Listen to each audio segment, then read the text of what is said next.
the impeccable credibility, professionalism, and business savviness of BusinessDay. If you really mean business in Nigeria, start your day with BusinessDay.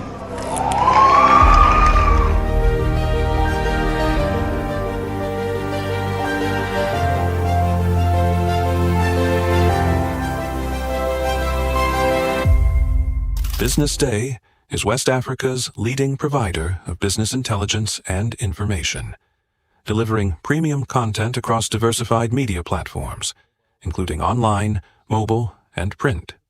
Since its inception in 2001 with a weekly newspaper production, BusinessDay has expanded its reach to provide exclusive content accessible through print, mobile, and online channels. At BusinessDay, our mission is clear: to be the foremost provider of business and financial content, empowering readers to make informed decisions in Nigeria and Africa.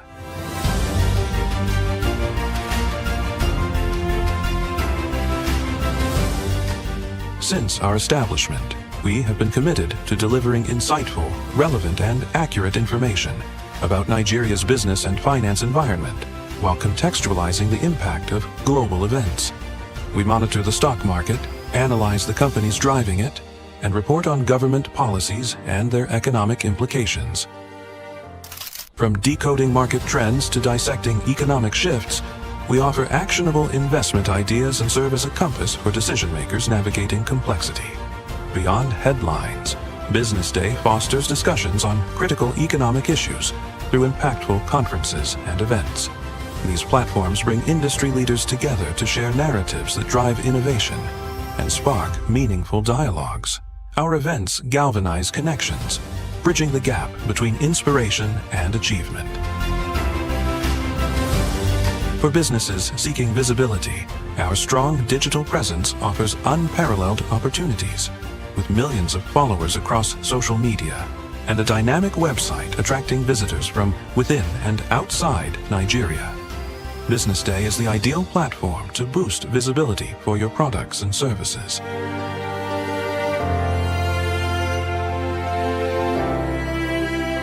If you're looking for in-depth analysis and expert opinions on Nigeria and Africa's business landscape, BusinessDay is your guide.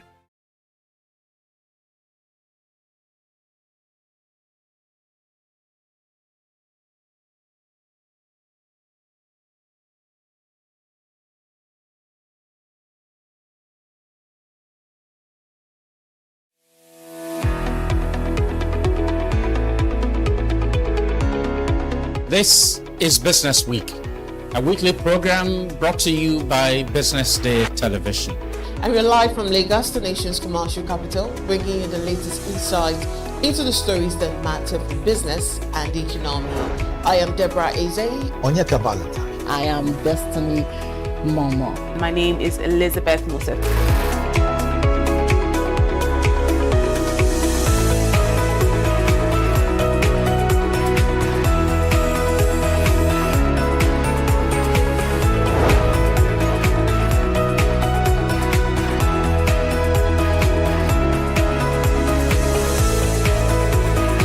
When you think of business, think no more, think BusinessDay.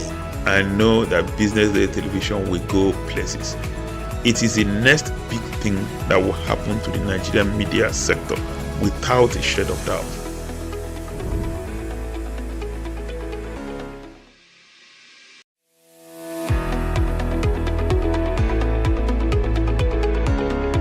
This is Business Week, a weekly program brought to you by BusinessDay Television. And we're live from Lagos, the nation's commercial capital, bringing you the latest insight into the stories that matter for business and the economy. I am Deborah Eze. Onyeka Valentine. I am Destiny Momo. My name is Elizabeth Moses.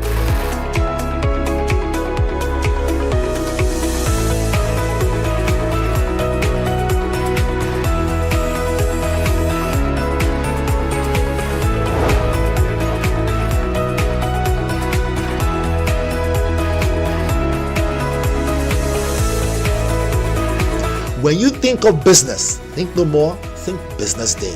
I know that BusinessDay television will go places.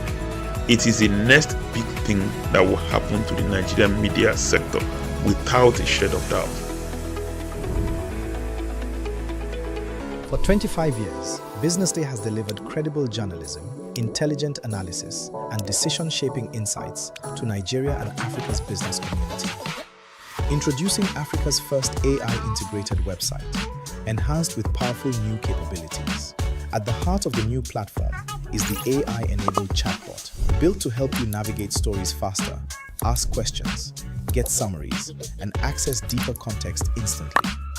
Text-to-speech functionality, allowing you to listen to articles on the go. The Murtala Muhammad International Airport, Lagos, has recorded an 11.8% growth in air traffic. Whether you're commuting, driving, or multitasking, BusinessDay now moves with you.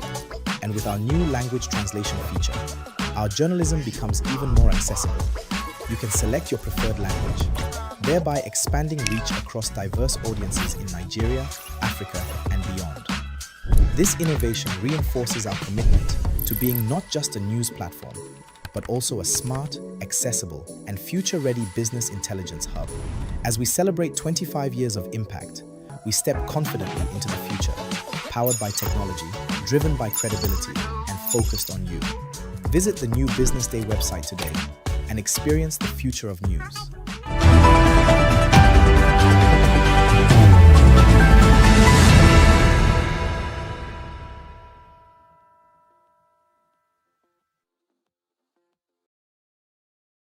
Good morning. Of course, it's a beautiful Tuesday morning, very cold, raining morning, and you've tuned into the breakfast show right here on BusinessDay Television. You're welcome to Business Morning Live. We've got a packed morning ahead, starting with the morning news. We will then move to the newspaper review. We'll bring you the Business Morning Live conversations that we have for you, and then we'll wrap it up with the social listening segment. And also our topics of conversation this morning, we are going to be delving or concentrating into the world of agriculture and business with Dr. Foluke Olatoye and Osho Temitayo Michael.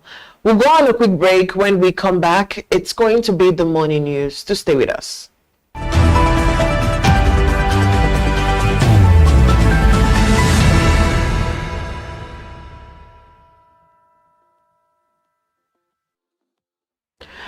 And you're welcome back to the Business Morning Live News. I am Deborah Eze.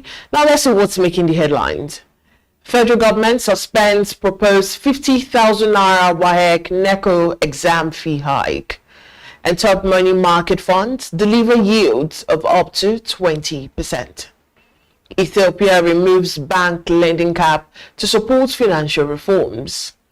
And oil prices at risks as Iran warns US over Strait of Hormuz. Now let's begin the news. The federal government has suspended the proposed increase in examination fees for candidates sitting the West African Examination Council and National Examinations Council (NECO), following widespread public backlash over the planned hike.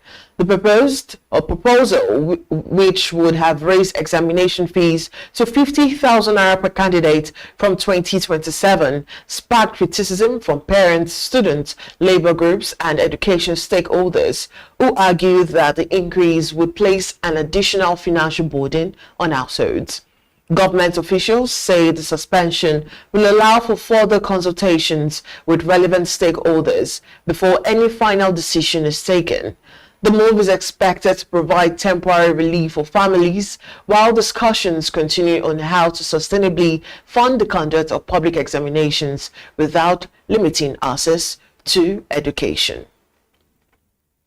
And moving on, Nigeria's top performing money market funds are offering annualized yields of up to 20% as investors continue to take advantage of elevated interest rates and attractive returns in the fixed income market. The strong performance has been driven by higher yields on treasury bills, commercial papers, and other short-term debt instruments, making money market fund an increasingly attractive option for investors seeking relatively low-risk investment with competitive returns.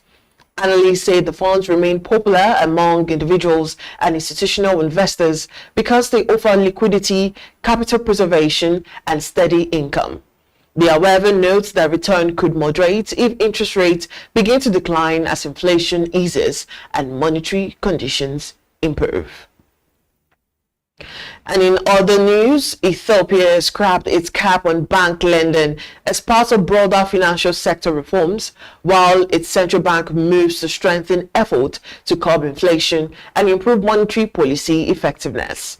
The decision removes restrictions on the amount banks can lend, giving financial institutions greater flexibility to extend credit to businesses and households. Authorities say the policy change is aimed at improving access to finance, encouraging private sector growth, and supporting economic expansion. The reform comes as the country's central bank continues to tighten monetary policy to rein in inflation and maintain price stability.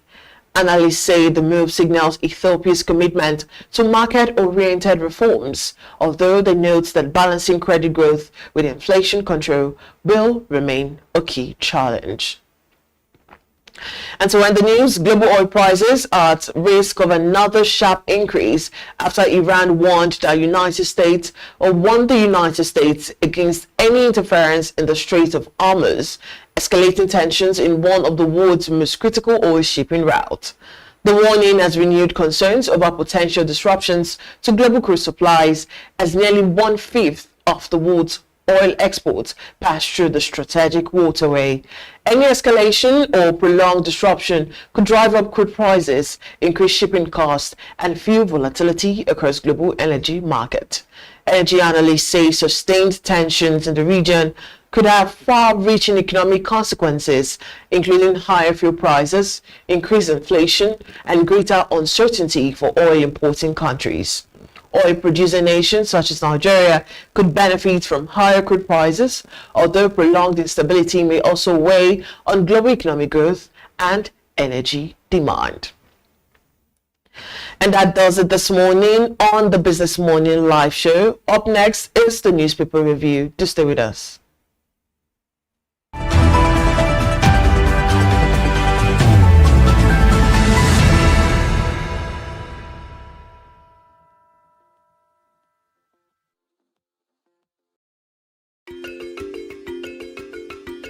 Pleasure of welcoming great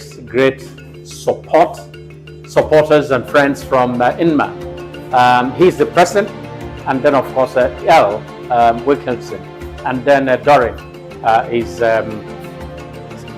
heading the work in Africa.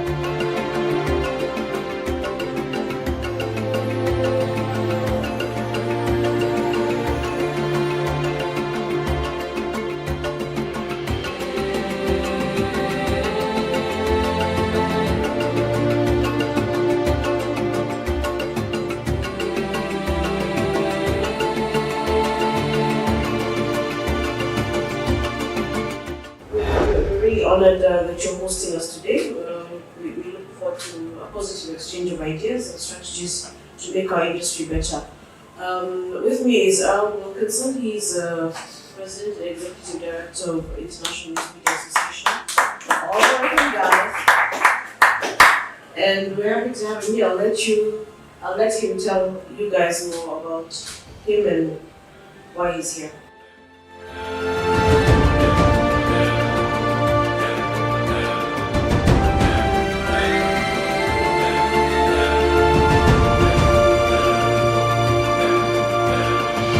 I would leave you with the idea about Business Days. No platform can take it. No AI can replicate it. No competitor can buy it. So here's a little advice. Defend it. Build it. Invest in it. Because folks, the decade ahead is going to belong to news organizations that are unmistakably themselves. They're not boring. They're not neutral. Who are you? Answer that question and you'll figure out the next one. Thanks a lot.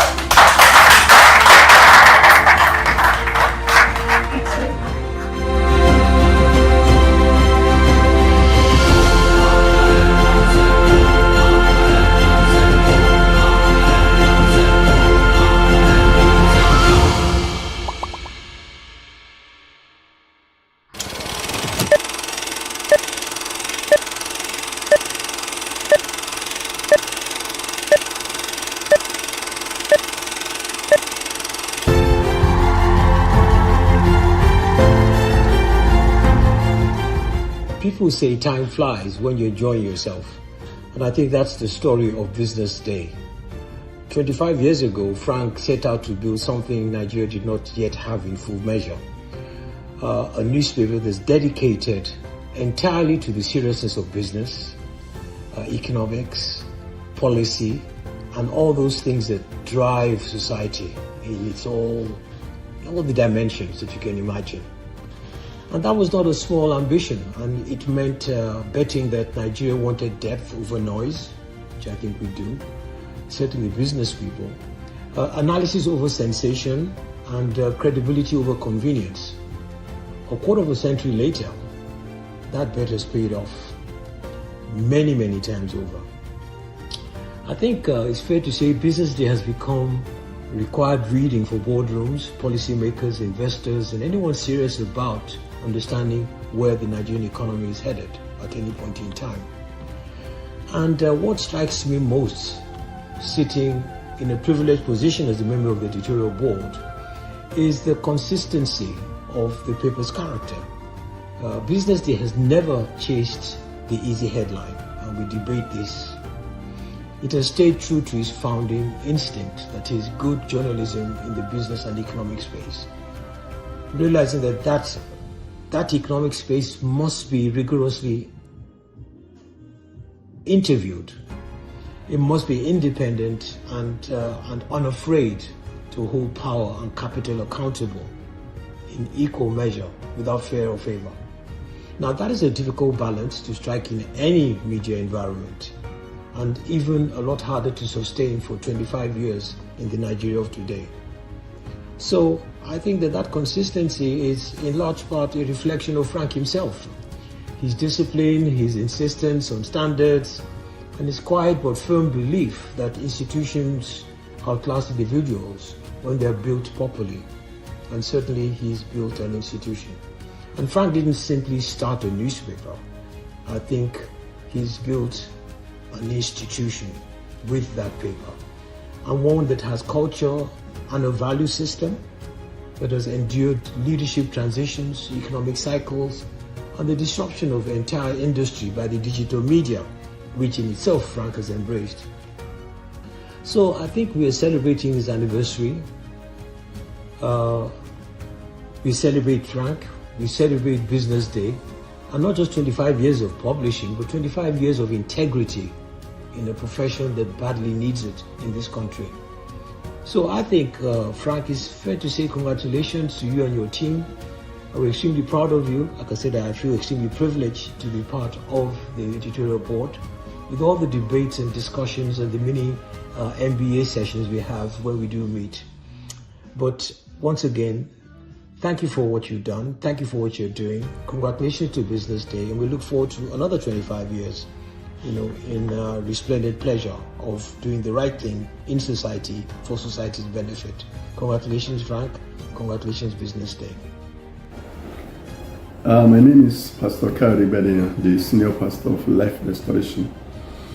I first came across Business Day in the early year 2000 at Amuwodofi along Festac Link Road. I knew about Business Day through Mr. Frank Aigugu, who is the publisher. Actually, Business Day became a voice in Nigeria through the provision of reliable business and financial information across Nigeria and some African countries. This is so because Business Day was established on a solid foundation which has helped the organization to stand immovable and well-rooted till today.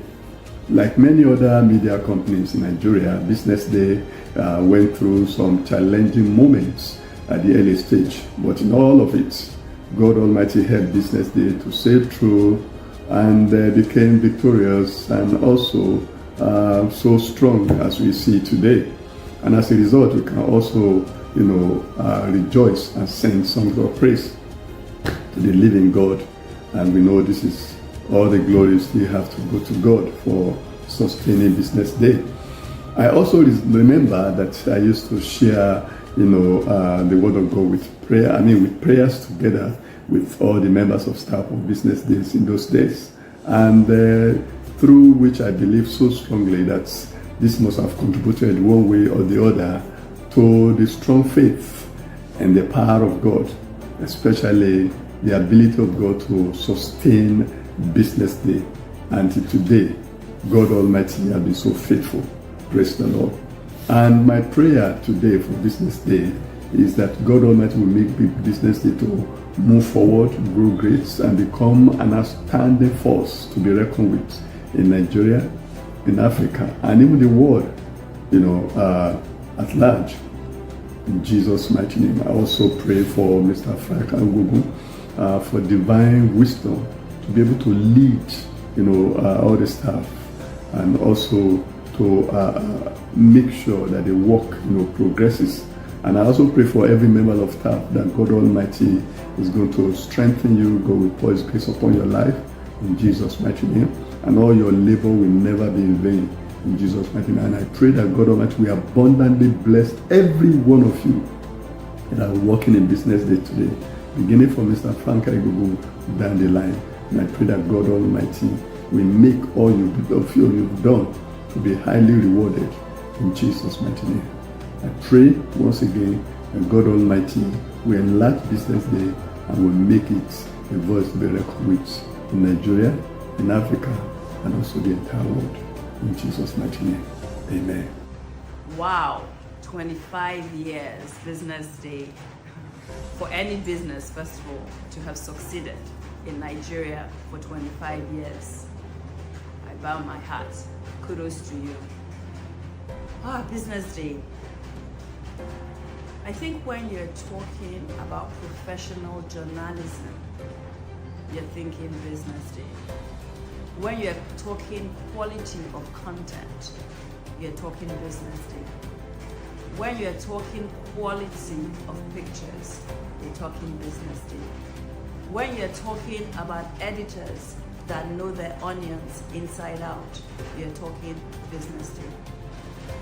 When you're talking of a publisher who ensures the company has continued to go on and change throughout the season to keep revamping himself, we're talking Mr. Frank. Congratulations, Business Day, on 25 years. It couldn't have been easy, but I've seen the paper transform. People always say, why do I recommend Business Day when I'm doing stuff to them, my clients? And I say because they are professionals, they have good reporters. In working with Business Day, working with like a Depot, for example, on the oil and gas desk, I know he's a true professional. He knows his onions. He knows his sector inside out. So I'm always happy to recommend Business Day and work with them all the time. The other thing is that it's not just about the newspaper itself. It's the forums that they've created over the years.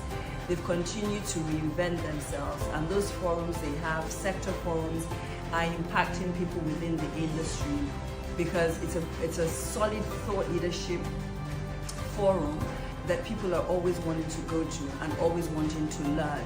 And the forums are even for the youth, for people, managers, for leadership, oil and gas sector, CEO forums, infrastructure. There's so many, and those forums are just really, really useful in this day and age to listen to experts talk about the different things.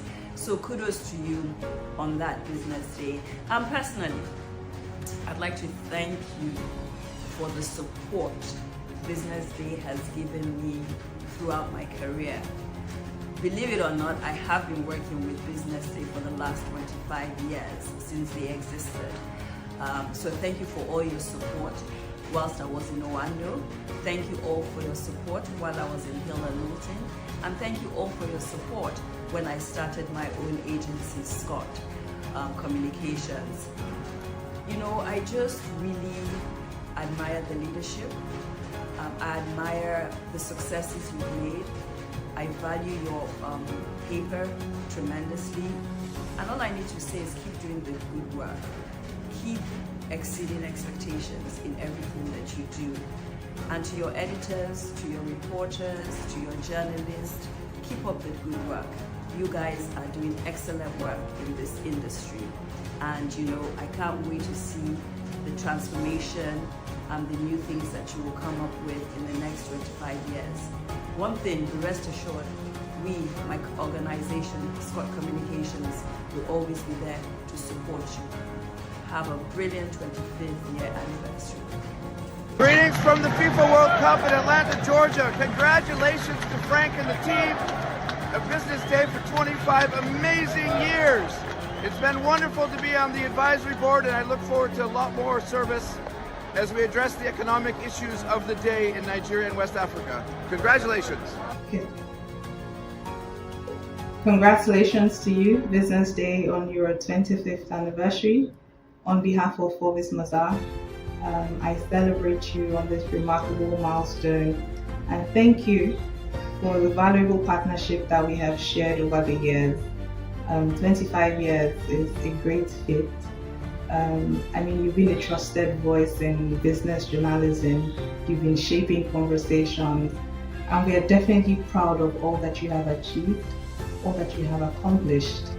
And we're looking forward to even more shared success with you and wishing you all the very best in the future. And cheers to Business Day. There is an ample opportunity to congratulate Frank on what he has done using Business Day Nigeria. Business Day Nigeria has become a veritable tool for younger generation to know what happens in Nigerian business world. Remembering those days when Business Day dedicated a production for students in campuses in Nigeria. These are opportunities that made students to learn our business world, business vacancies, business publications, and especially what happens in the Nigerian stock market. Frank has done marvelously in projecting Business Day Nigeria for the younger generation to know more about businesses and opportunities in Nigerian business landscape. Congratulations as you mark anniversary. Thank you. Congratulations. Congratulations, Business Day. You're 25 years old. Well, when a publication turns 25 and represents integrity, professionalism, the way you have done, then we have no choice but to be proud to be associated with you. Business Day, to me, represents the best in print journalism.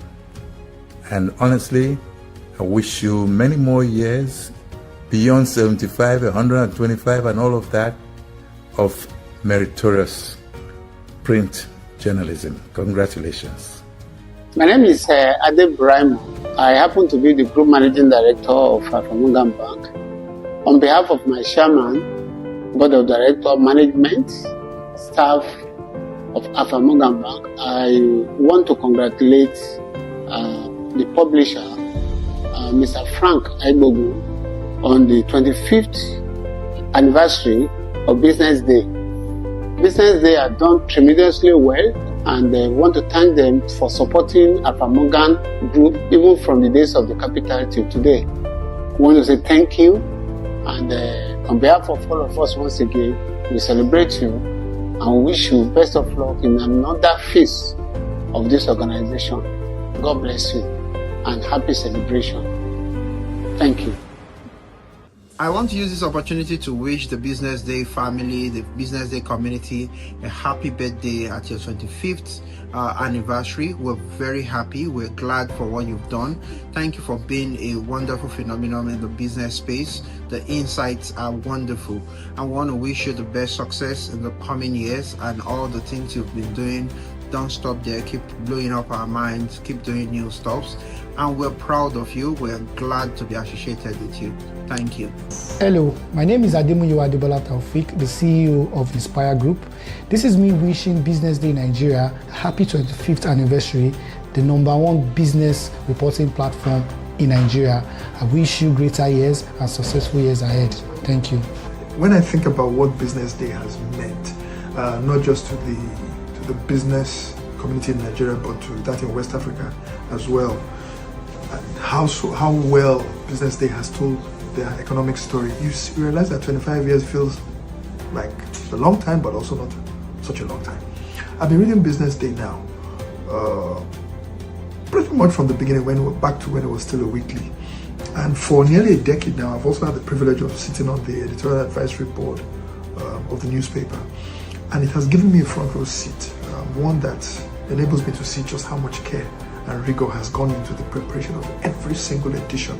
And what I've always admired about Business Day is the commitment to being extraordinary, to never settling for being just another paper. And at a time like this, when you set out to do certain things, as Business Day has been able to do, with depth, with integrity, with independence, to bring this to business journalism in a market that has badly needed these qualities. It's really a tremendous and fantastic achievement. That commitment to getting the story right, even when it makes the story so much harder to tell, is one that is rare, and it is what has earned Business Day the trust and the respect that it has in the market today. At a time like this, it would be really remiss not to mention Dick Kramer and what he brought, our first editorial advisory board chairman, what he brought to Business Day. Sadly, he's no longer with us, but he brought a rigor and an integrity to sittings of the board, to the discussions of the board, to the intensity with which we sat and we had engagements that has set the tone for everything that we have done ever since, and the way in which we work on the editorial advisory board. Thankfully, that has continued under the leadership of Uncle Imo, Dr. Imo Ishweli. But Dick's fingerprints are still very much on the standard that he set, that he built, to which we still hold ourselves committed to upholding. So we must always remember him with love and with real gratitude. And then, of course, there's Frank. Frank Agbogun, whom I've known since I joined the board, maybe even before I joined the board, nearly 10 years ago. What strikes me most is his consistency. The same vision, the same tenacity, the same commitment to excellence, which he had 25 years ago, and he still has even till today. Building something that is this durable, as Business Day has now become in a media landscape that is this unstable, it takes real guts, real tenacity, real conviction, and Frank has it in spades. So much so till now. So to Frank, to the memory of Dick Kramer, to the people at Business Day who have stayed and made it what it is, I raise a toast to them all. Thank you for the vision. Thank you for carrying the vision forward. I say congratulations, and of course, here is to the next 25 years. Business Day, 25 years of shaping impactful decisions. Attention business leaders. Want to make informed decisions? Join the ranks of the best with Premium Business Day. Access in-depth analysis and expert opinions to stay ahead.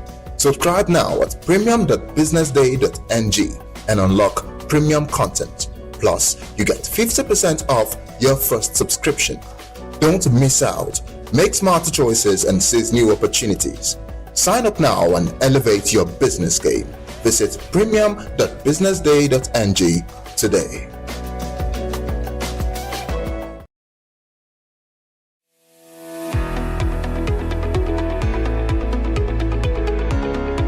This is Business Week, a weekly program brought to you by Business Day Television. And we're live from Lagos, the nation's commercial capital, bringing you the latest insight into the stories that matter for business and the economy. I am Deborah Eze. Onyeka Valentine. I am Destiny Momo. My name is Elizabeth Musef.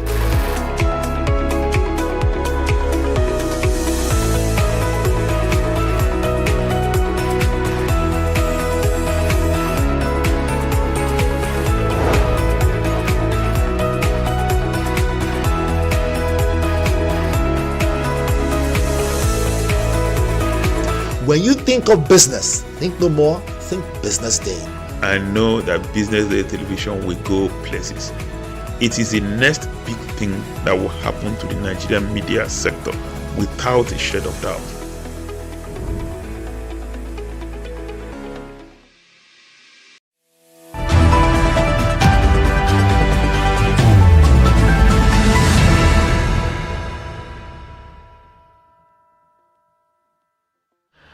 welcome back. This is the newspaper review segment of the Business Day Television Business Morning Live, where we explore the major stories making headlines across the nation's newspaper.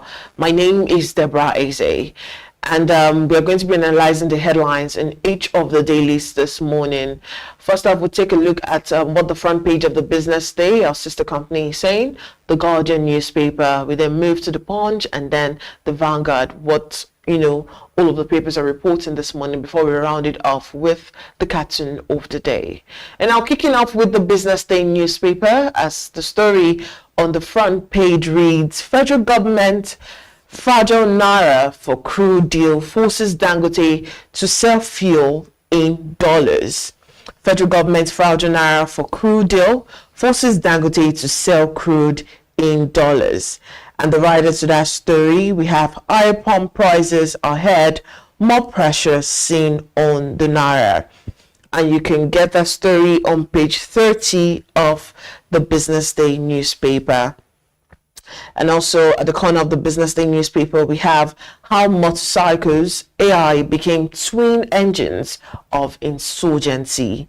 How motorcycles AI became twin engines of insurgency, and that is on page 31 of the Business Day newspaper.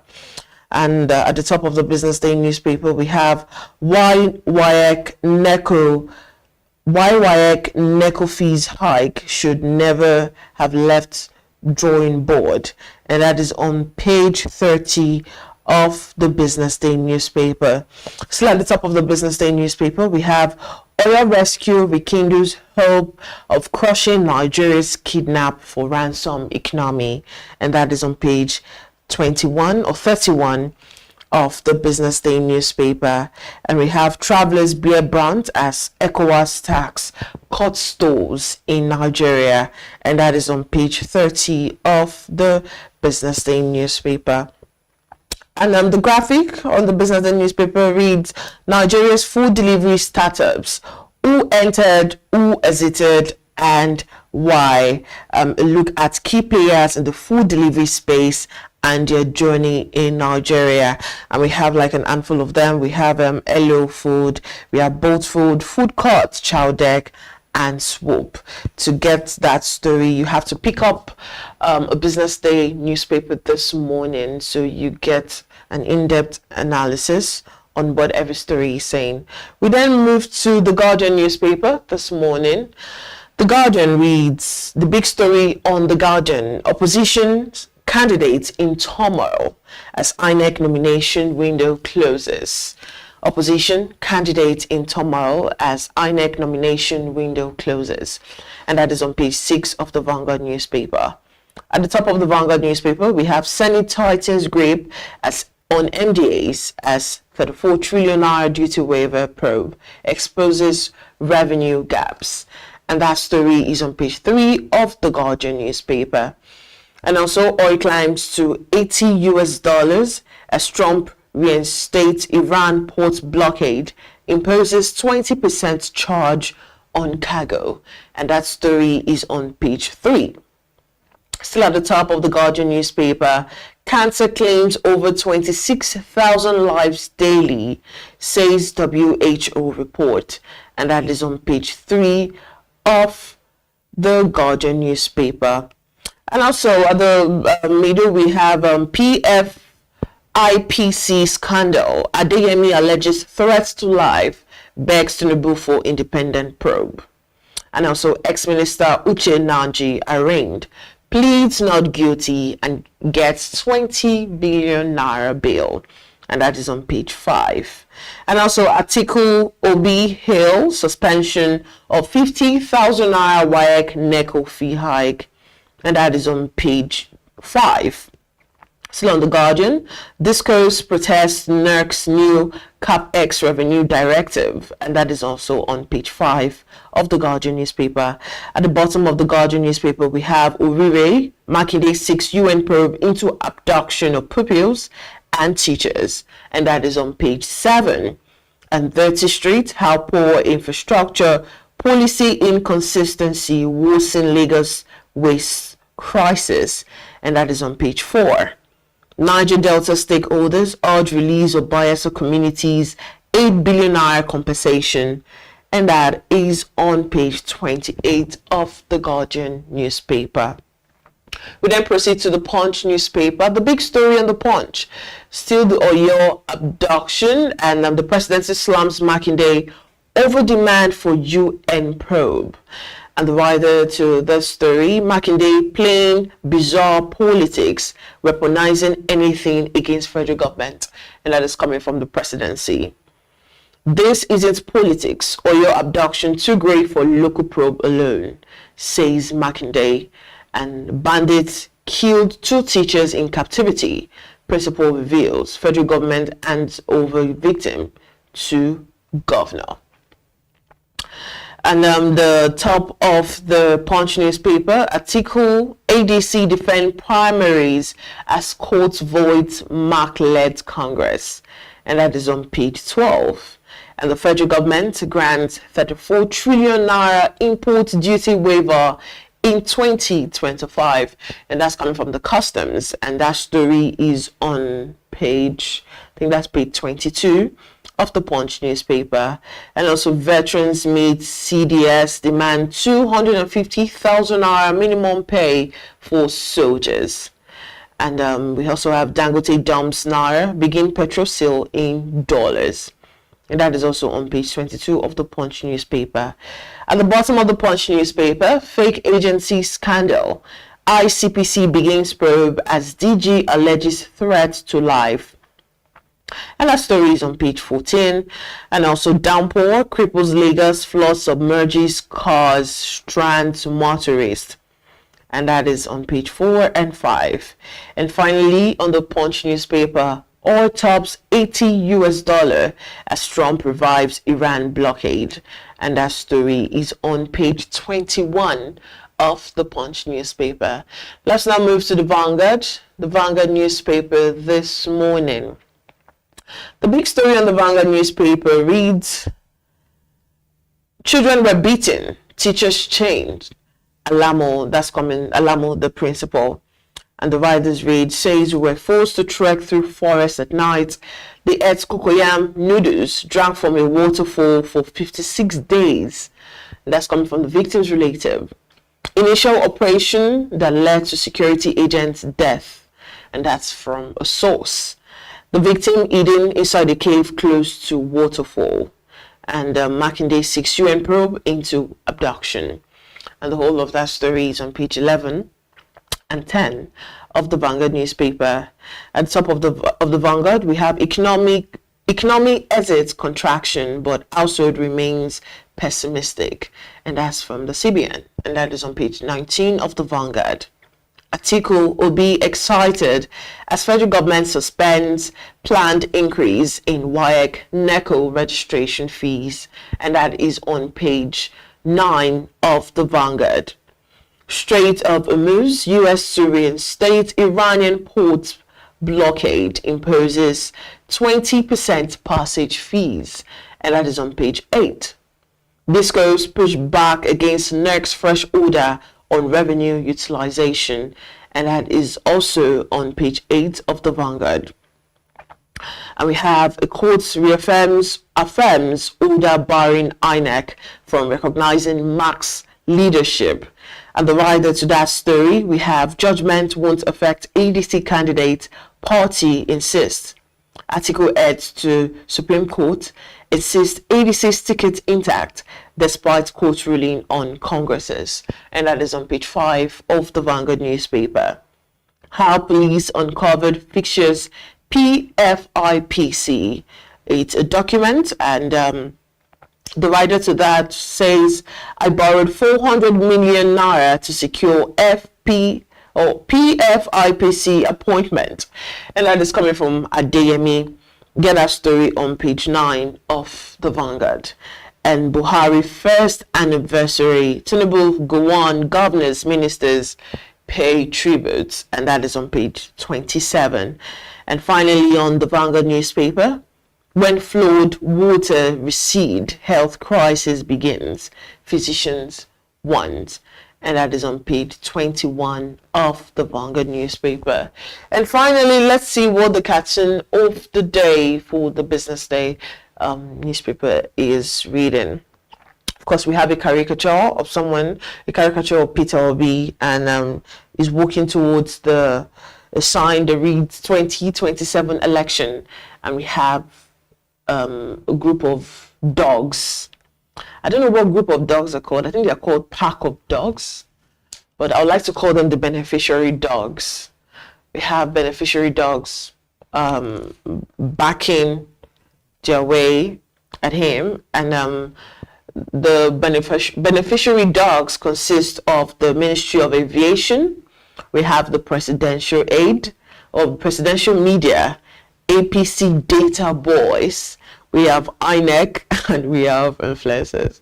I must say, Opara really did a thing with everything that is actually going on with or in the social media space. We are familiar with the banter that's been going on with Peter Obi, the aviation minister, and also, you know, the keypad warriors, those who are actually like in support of the APC government, and also the way the presidential media, you know, has actually come to like speak about the whole situation. Well, thank you for joining us in the studio this morning. That's all we can take for the newspaper review segment. Up next is the topics of conversation here on Business Morning Live. Do stay with us.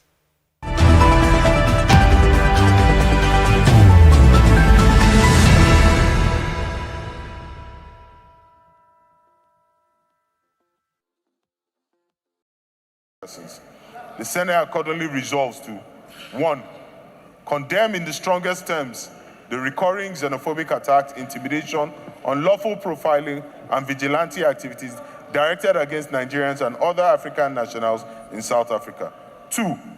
Urge the federal government through the Ministry of Foreign Affairs, the Nigerian High Commission in South Africa, to obtain written assurances from the South African government regarding the protection of Nigerians following the expiration of the deadline of 30th of June 2026, and to demand the arrest and prosecution of persons responsible for violence, intimidation, looting, or unlawful immigration enforcement.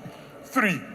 Also urge the Ministry of Foreign Affairs, the Nigerians in Diaspora Commission, and the Nigerian High Commission to strengthen emergency consular arrangements and establish a verified register of Nigerians who have suffered death, injury, displacement, unlawful detention, or loss of business and property for legal redress, restitution, and compensation. 4. Other urge the federal government to engage other affected African countries and the relevant organs of the African Union in establishing an effective early warning and accountability mechanism for preventing xenophobic violence and protecting African migrants.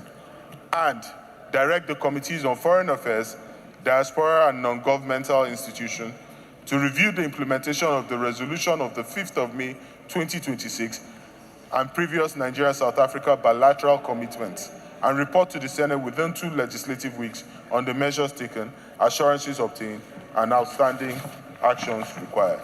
I so move, Mr. President. South Africa used to be very close to Nigeria, and I remember all the good things we have done to that country. First, I would like to thank President Bola Tinubu through the Ministry of Foreign Affairs in bringing back our citizens in South Africa. What is happening in South Africa is least expected, that upon Nigerian money, Nigerian blood, everything put into South Africa was in excess of $15 billion. And they're treating Nigerians like this. I want us also to continue playing in the path of caution by still engaging them to demand that they must look after all Nigerian assets damaged in South Africa and pay. South African businesses in Nigeria, like MTN, MultiChoice, etc., should be nationalized and the proceeds/shares be used to pay Nigerians and Nigerian businesses who have suffered losses in the xenophobic attack in South Africa. The additional prayer is that the President and Commander-in-Chief of the Nigerian Armed Forces should be directed, coming from the affects law-making body, that if this xenophobic attack continues and the killings of Nigeria continues, he should initiate a move to repair diplomatic relationship with South Africa. I so move. The following comments by a South African minister to the effect that compensation will not be paid to those Nigerians whose properties were looted, shop burnt, and even life taken, but the government of Nigeria reciprocate by appropriating the profit accruing from South Africa shares in all South African companies in Nigeria, including their banks, IBCT, that the money be seized and used to pay Nigerians. Taking into account that this decision to give Nigerians June 30th as deadline was taken by a mob and respected by the government of South Africa. So we can't allow our people to come, we take taxpayers' money to pay compensation when South Africa investment and profit is being taken away. I urge that the profit be appropriated and use it to settle those who have been brutally destroyed, business burnt, life lost. Thank you. This does not require any further investigation because the facts are self-evident. Thank you very much. A month ago, and this Senate, under your leadership, we took a decision that the issue be investigated by Foreign Affairs. You even suggested, your leadership, that we should send people to South Africa. So it doesn't mean that our decision must coincide with your opinion, with profound respect. Okay, what we do, you want we us tell to be the committee until the people are killed. Senator Shobali, when one man committee monopolize madness, there can be no peace. Okay, Chairman Committee, so that we can take decisive action on this matter. Chairman, is there any member of Foreign Affairs Committee here? Okay. Yes, I'm here. So 2 weeks. Chairman, Foreign Affairs Committee. Mr. Chairman, Foreign Affairs Committee. Chairman, Foreign Affairs. Chairman, Foreign Affairs. Please, we would like you to table your report in respect to what is happening. This xenophobic attack against Nigerians and other nationals in South Africa. We would like to have that information so that we can take action on the matter. So we give you 2 weeks to submit your report. So thank you, Senator Shobole, for showing understanding. And let me commend everyone that contributed to this debate. And I want to tell you that it is known to all that the government of Nigeria is doing very well through the Minister of Foreign Affairs and also the Diaspora Commission to take care of those that have been affected by this heinous act by those who are perpetrated in South Africa. So the government of Nigeria is doing very well in this regard. Senator Dingi, as an opposition senator, said Nigerian government is not doing well on that. We are doing well. We are doing well. What you said is to add more, to give more attention to what is going on. But the government is doing very, very well. And I can assure you that they are always in touch with our citizens in South Africa on a daily basis. So thank you very much. And we hope the South African government will listen and try to look inwards on how to deal with this matter. Allowing thugs in the name of protest to harass, steal people's, loot people's property should not be allowed. And even some people are even talking about going to the International Court of Justice to seek redress. So they should be very careful. They were the ones that went to that court, to seek redress on behalf of the Palestinians. So it is going to be something that will surprise the world if nations begin to go to ICJ to seek redress for their nationals that have been killed, maimed in South Africa. They should look inwards to solve this problem. So thank you very much. And I commend Senator Asuko for bringing forward this motion. Thank you very much.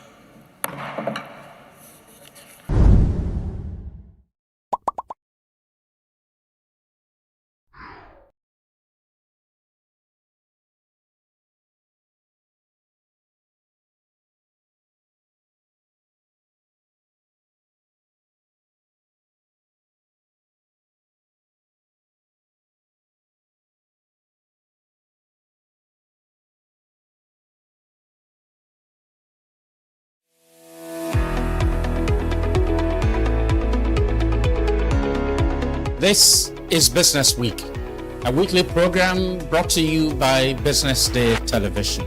And we're live from Lagos, the nation's commercial capital, bringing you the latest insight into the stories that matter for business and the economy. I am Deborah Eze. Onyeka Balata. I am Destiny Momo. My name is Elizabeth Moses.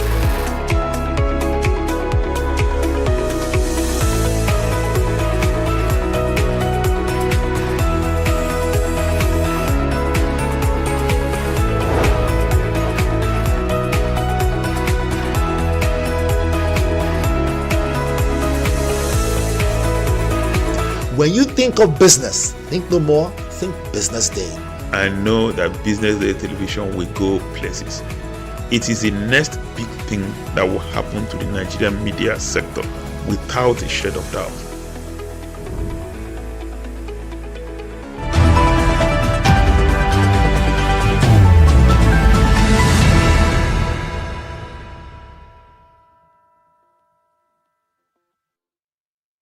Welcome back to the Business Morning Live show right here on Business Day Television. I am Deborah Eze. Now let's move to our topics of conversation this morning. Our first conversation, we are concentrating on carbon markets and climate smart agriculture, unlocking new revenue for Nigerian farmers. Climate change is no longer just an environmental issue, it's an economic one. As rising temperature, unpredictable rainfall, and extreme weather continue to impact agricultural productivity, the need for smarter farming practices has become more urgent. But beyond improving resilience, climate smart agriculture is also opening up new economic opportunities through carbon market, where farmers can earn income for adopting practices that reduce or remove greenhouse gas emissions.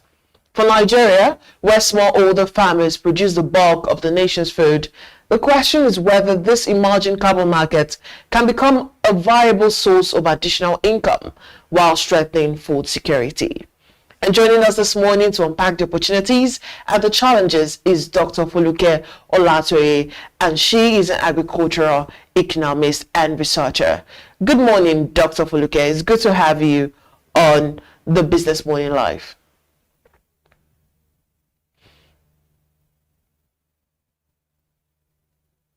All right, Dr. Foluke, you're muted. We can't hear you. Yeah. Yes. Thank you so much. Thank you so much, Deborah, for having me. Good morning. I'm so excited to be a part of this conversation. Thank you. All right. So it's very good to have you also. To begin, what exactly are carbon markets and why are they becoming increasingly important for agriculture globally? Okay, thank you so much for that question. So quickly, I would just want to talk about carbon first and then markets and put them together for the sake of clarity.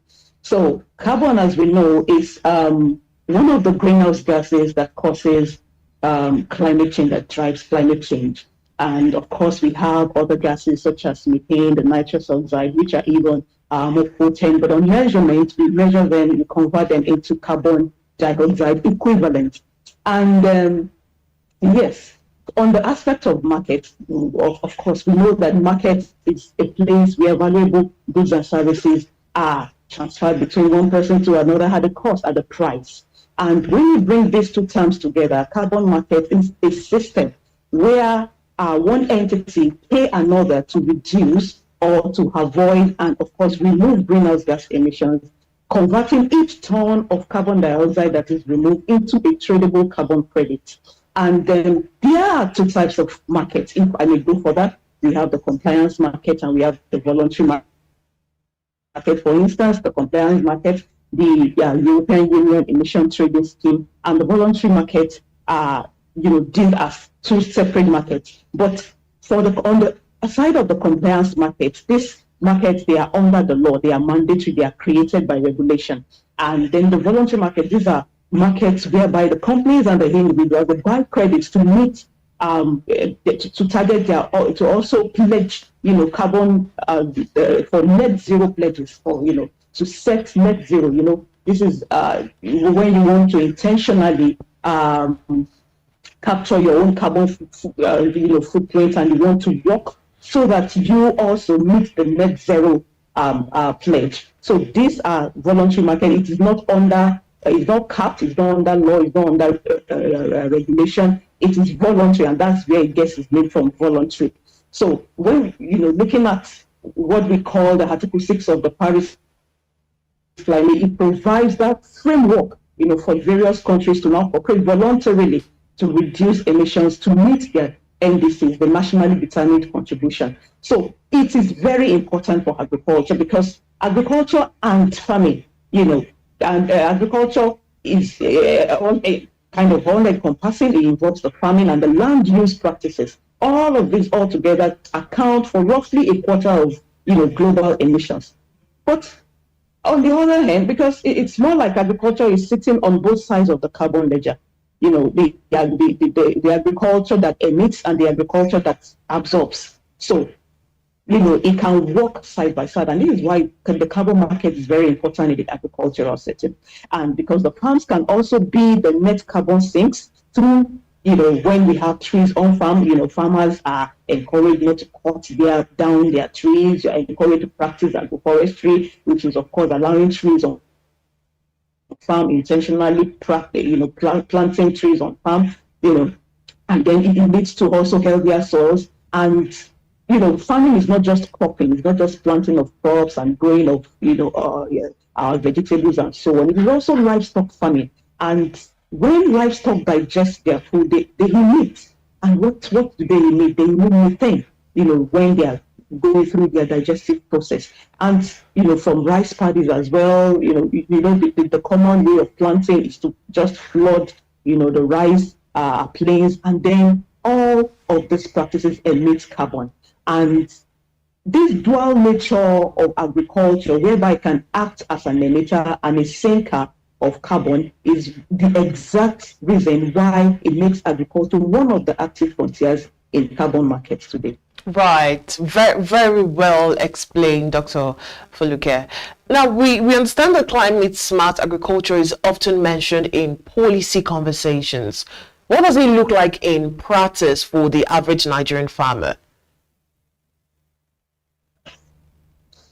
Can I get the question again, please? I said that we understand that climate smart agriculture is often mentioned in policy conversations. Mm-hmm. So what does it look like in practice for the average Nigerian farmer that does not understand, the whole policy conversation concept? Mm-hmm.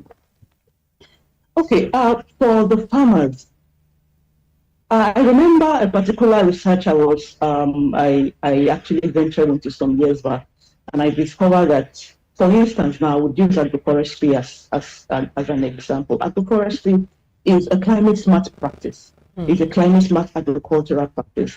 But most of the farmers that were interviewed at that time did not even know they were into anything like that they were even doing anything smart. They do not know, they do not have the idea, and when we analyzed what we got, we discovered that in fact, lower than 10% of them were aware of the fact that agroforestry is a climate smart agriculture. Now, beyond the policies, beyond the papers, beyond the documents that we have around, climate smart agriculture is important for the Nigerian farmers. The Nigerian smallholder farmers constitute about over 70%, in terms when you look at the whole farming population.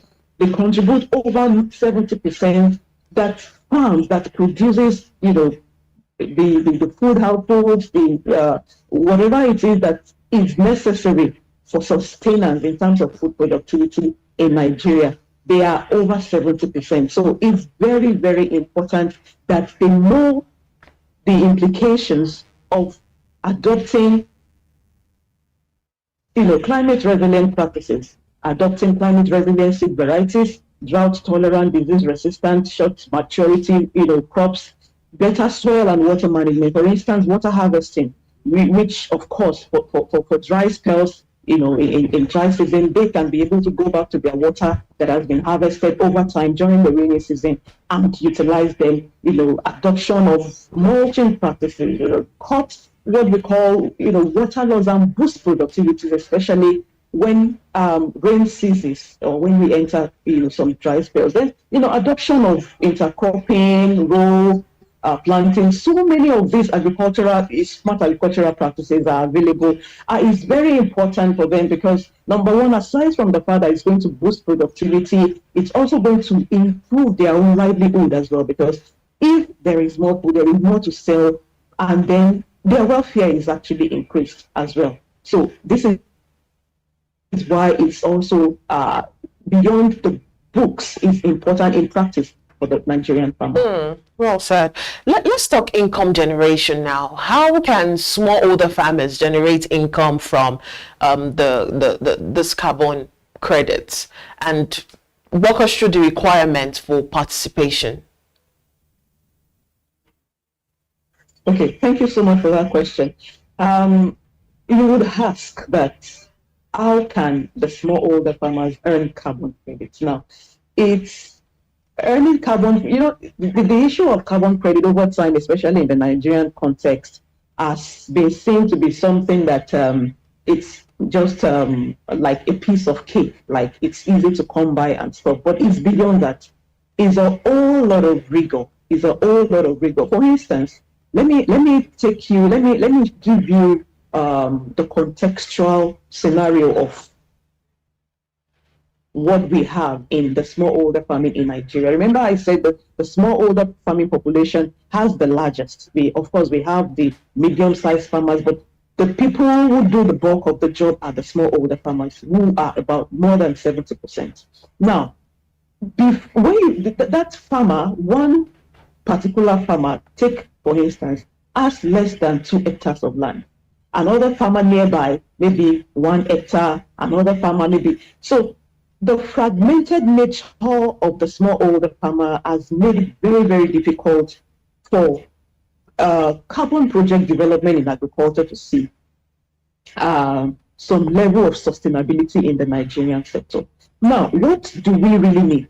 How can the smallholder farmer earn, from generating their carbon credits if they are involved in activities or practices that will actually sequester carbon? Because let's get it right, any farmer that will earn must be a practitioner of agricultural practices that will sequester carbon. When we talk about carbon sequestration, you are storing carbon in the soil, or your trees on the farm that you are not cutting to expand farming, because that's usually the idea. They cut down trees so that they can expand their farmlands. You leave your trees on the farm. You must be a practitioner of the climate smart practices that we have mentioned earlier, before we can say that you are eligible to earn from the carbon credit. Now, if you as a farmer would want to participate, of course, we would need a project developer. And usually these project developers, they are within the private sector. Of course, along the line, they will get in touch, with the state government, with the federal government, to get their buy-in and everything. But most often than not, carbon project developments comes from the private sector. And a project developer will organize many small farms into what we call aggregation. You aggregate the smallholder farmers, and this is because, like I said earlier, the 1 hectare, the 2 hectare, they are too small to generate enough carbon volume to, of course, to even have, for that 1 hectare is not enough to get the interest of a buyer in the first instance. And then another thing is that when you have that project, the developer come into place, put all of you in aggregation, like we had within the Kenya Carbon Agricultural Project. That is a very, very sound example. They brought, farmers together, thousands of farmers together, and they went into these agricultural practices that will sink carbon, and they adopt the practices.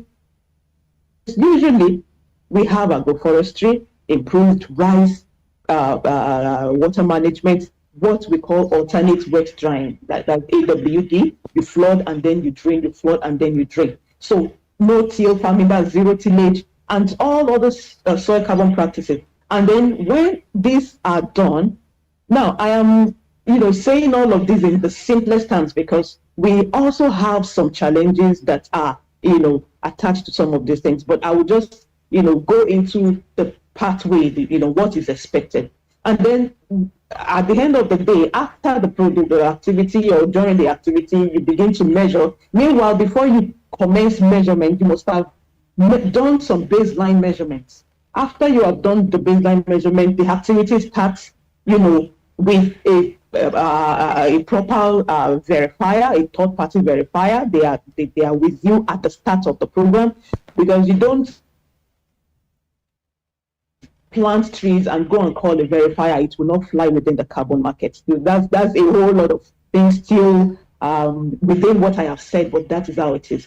So the carbon is sequestered, it is measured, the procedure of MRV, the measurement, the reporting, and the verification, and then especially it is done through satellite imagery, the computers and all, rather than manual, because the manual will not really give you what you're supposed to be to the real thing. And then the tons, the carbon credits are generated, they are verified, and which the carbon credits are called the carbon removal unit, and then they are sold to companies seeking. So this is like the simplest explanation that I can give. And you say revenues flow back to the farmers, but it is not as smooth and as easy as we have just said. And this is because so many things, it's still, wrapped around it. At the moment, we have a situation, a major challenge whereby our carbon credits are not termed as high integrity carbon credits. So even if all of this is done, we have some core carbon principles that needs to be followed to be able to convince the buyer that, yes, truly, your carbon credit is of high integrity. So it's a whole lot, more than just, the project developer comes and then you do, and then you do, and then you do. At the end of the day, you might generate the carbon credit, but if it is not convincing enough, for instance, we have something we call additionality, permanence, leakage. These are some, technical terms that, for instance, leakage. Let me just use leakage as an example. With what you are doing, the practices you are doing at the moment, will leak cause carbon to be emitted in another place. So that's about the simplest definition I can give leakage. Will impact carbon to be emitted in another place. So all of these things must be put into proper consideration before you can even say that your carbon credit is verified and interests, the global carbon market. So I think I'll just stop. Thank you very much. Right. You just over expatiated on how we can actually generate, as the farmers can generate income, and you still went as far as breaking it down on how the requirement for participation happens. But we know that there is that, and we also know that Nigeria has millions of small-scale farmers. Are they currently positioned to benefit from the carbon market, or are they significant barriers that, even though they've acquired the necessary requirements for participation, are there significant barriers that would not place them in the market or not position them to benefit from the carbon market? Okay, thank you very much for that question. And I would answer by saying that yes, Nigeria has a whole lot of smallholder farmers, and they produce like over 90% of agricultural output, the smallholder farmers. Like I said earlier, they have the hectares below 5 hectares, usually below 5 hectares, way below 4 hectares. And the first thing I would say is access to finance is a bottleneck, is a challenge. we have gender biases. We have institutional challenges. For instance, if I may delve into the institutional challenges, where are the extension agents? Research has shown us that, for instance, in Kano State, we have about almost 10,000 farmers, extension agents.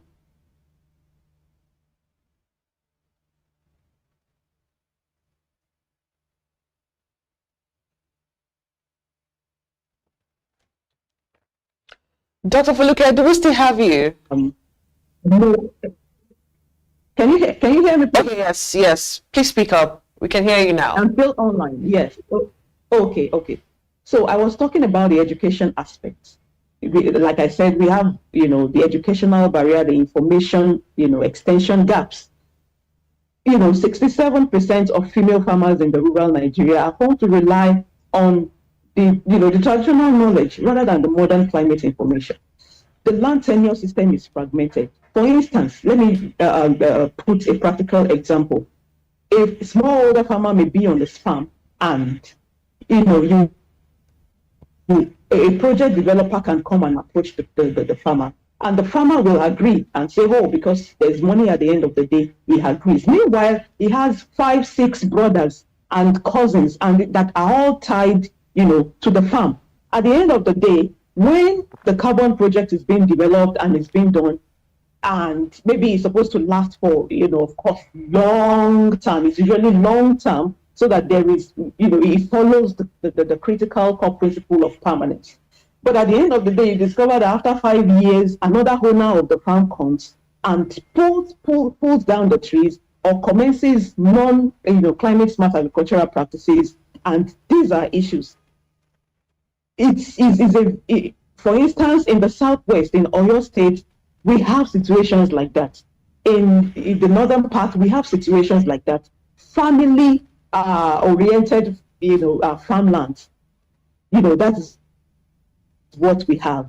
And this one will talk, this one will say it is mine, this one will say it is mine. So there is no one man that can speak and say, "Oh, this is my own farmland." And there's so many other things can happen. Like I also said, finance is also a bottleneck. Access to credit, and we have a study that about 10% of Nigerian farmers have access to even formal credit at all. From the HFIHO report. So another thing is the fragmented nature. The fragmented nature, small by bits by bits. It is not. It's very difficult to bring all of these farmlands together. But you can't bring the farm, but you must bundle the farmers together. Like in a particular carbon market, project now, you have to put all of them together. So these are the challenges. The land tenure is fragmented. The systems, the family structure systems. No one man is the owner of one farm, one land. There are all many, and then another person can come and reverse.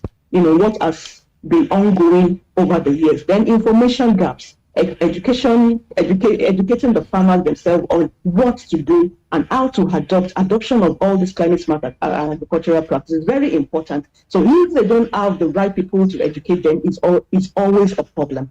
And so I would say that these basic things are some of the real barriers to ensuring that the Nigerian smallholders are positioned to really benefit within the carbon market. So let's look away from the all financial incentive, income, how those farmers get to benefit, and let's now delve into food security. So how does this climate smart agriculture improve productivity and also have to strengthen food security, because we have a food security problem in Nigeria. Okay. So how is this going to be a solution to that problem? At the end of the day, improve our productivity? Okay, thank you so much. So for the climate smart agricultural practices, how does it improve the productivity and food security? The productivity case within the Nigerian structure, backed by some research that has been carried out, some that I have carried out, and some within the literature space, it has found out that, this adoption of this climate smart agricultural practice can raise yield beyond the average kg, maybe like what you have before, 50 kg. You can have close to 80 kg per hectare, 80 something kg per hectare when the practices are combined, are properly aligned and properly combined together. For instance, what I mean by that is that you have a particular farm and you have your trees on the farm. Now, that's just basically agroforestry. And you do not just have trees that are not producing something. You have maybe, like, for instance, in the research I carried out some years back, the farmers have even mangoes. They have mango trees on their farm. They have cashew trees on their farms. And when you look at that, you discover that it contributes to food security. Now, I want to explain it in this way. The crops they are planting on the farm is one, which, of course, when it is produced, it has its yield.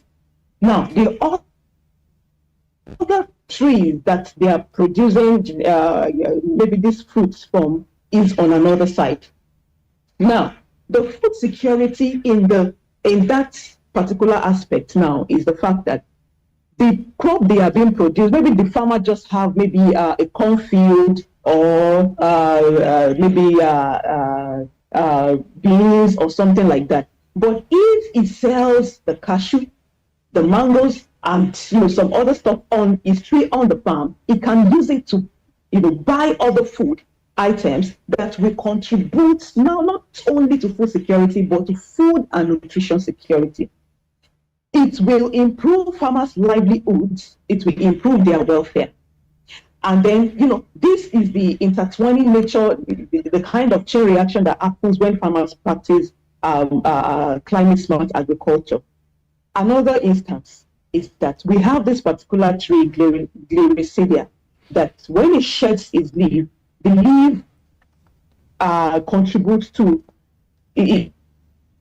When the leaves falls down, of course, it becomes manure, kind of organic manure, organic fertilizer for the farm, and then it boosts the productivity. For instance, it has been said to boost the yield of maize productivity beyond the average. So this is like, if you look at it, farmers can sell what they have and buy other food classes that they do not have on their farm to support, and then it leads to food security and nutrition security. And then the leaves on the farm that are falling down can lead to fertilizers, organic fertilizers, that can help to improve the yield of the crops on the farm. And now you may ask this question, that would the trees on the farm be casting shades and affect the crops? These farmers are very, very wise. Some things I discovered on the farm was that they know the right distance to plant their crops from where the tree is, so that the shade that is going to be casted by the trees will not affect too much what they are planting. So this is how the climate, smart agricultural practices, how it improves productivity and also food security and even food and nutrition security. All right, Dr. Foluke, I can chat with you all day because this is very, very insightful. But of course we have to go. But before we go, speak to us finally about policy reform or investment that you think are most critical if Nigeria wants to position its agricultural sector to be able to benefit from the growing global carbon economy. Okay, so I would say this in brief. And one thing I feel Nigeria can do in terms of policy reforms is not hard at all. First and foremost, I would say let us take a critical look at what the other countries are doing. What are they doing that is working for them? So if you look at what they are doing and that is working for them, we can always adopt to suit our own context. Now, we wouldn't forget the contextual the uniqueness of our own context. So when we get what other people are doing, South Africa is doing a great job, Zimbabwe, Kenya, those countries are doing great jobs in terms of, the carbon market and everything. Nigeria has done so much in terms of policies. We have so many beautifully written policies. So that is one major thing. Let's get some of these things that is working, the practicalities, not just let it sit on the document and people will just be flipping through, oh, we have all of this. No, let it be practical. So let us operationalize the carbon market framework. Like I have said, this was approved by the president sometime last year. Let's operationalize it. Let it function. Let us have a clear tax management, of the treatment of carbon market, because without the clarity on how carbon income is taxed, banks and investors can't price projects with confidence. And then let's invest in national MRV. It's very important for the Nigerian context. We can't be having a foreigner do our own MRV. We need to invest in the national MRV and the data layer. It's very, very important to build now before the market begins to mature. And, then it also will help us to lower verification costs, because it's very expensive coming from, the Europe, the America to come and do our MRV. Right. So if we invest in the national MRV, it will really Dr. help the Foluke, situation. thank you so much. That was really insightful. We have to let you go, but most definitely, we're going to have this conversation another time, because it's not, we're not done. We're just starting, and it was really good to have you on the Business Morning Live show. Thank you so much. Thank you. Thank you so much, Deborah, for having me. Thank you. All right, we'll be speaking to Dr. Foluke Olatoye. She's an agricultural economist and also a fantastic researcher. You can see from the conversation that we had this morning. But still to come after the break, we're going to be looking at beyond the Naira, how Nigerians can build wealth through global financial market. To stay with us.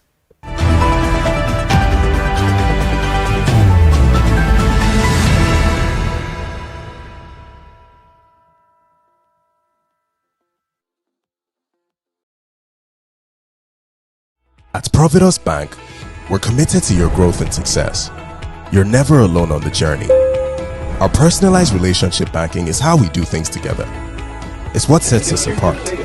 We value every individual and partnership and treat them as such. We're committed to helping you grow and celebrating your success. This is your life story, your future, your forward. This is all about you.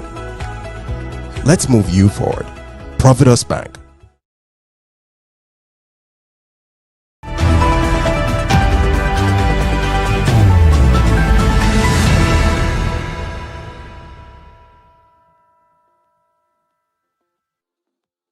You're still watching Business Morning Live. Let's now move to our second conversation this morning. As inflation continues to erode purchasing power and the Naira faces persistent pressure, more Nigerians are looking beyond traditional savings in search of better returns.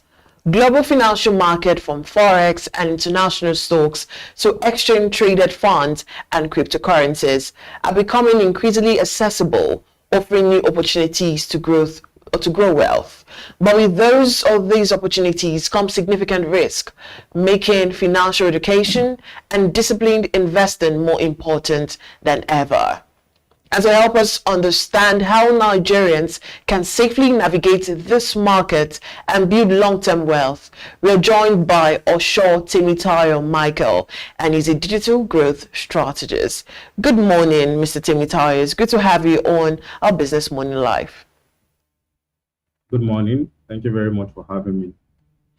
All right, let's go straight into it. Many Nigerians, like I mentioned in my intro, are exploring global financial market for the very first time. Why is this happening now? And what is driving the shift away from the normal traditional savings that, we know and we're used to? I think it's a combination of our economic realities and new technology.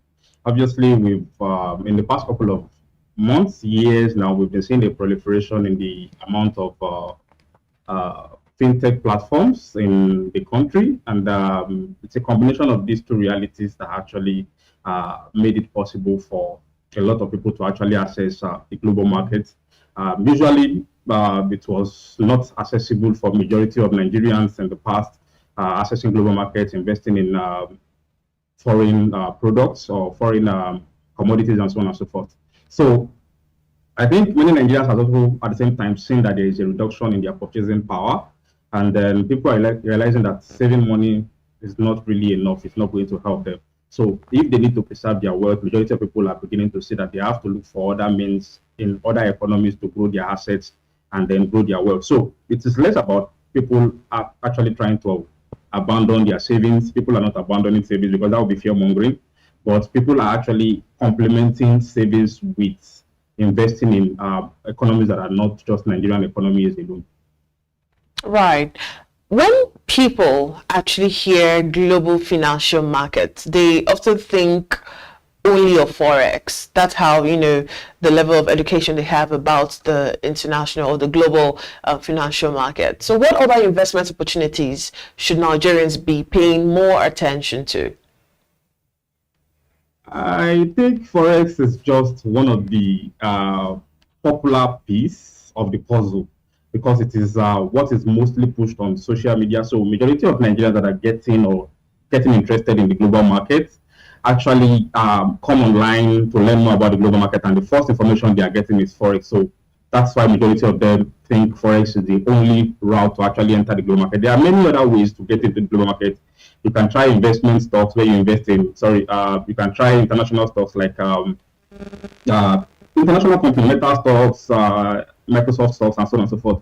You can try exchange traded funds, ETFs, where you actually get to access multiple companies in one investment. And you can even try commodities like gold, silver, and the likes. You can try rates. Rate is a way for you to actually enter into real estate by investing a little bit of amount into real estate investment trust funds. So there are actually many routes, but really Forex is just one of the loudest ones. So that is why majority of people believe Forex is the only route. I think the biggest mindset shift is understanding that investment is all about you just investing in an asset that actually appreciates over time or that increases in value over time. That's the most important thing.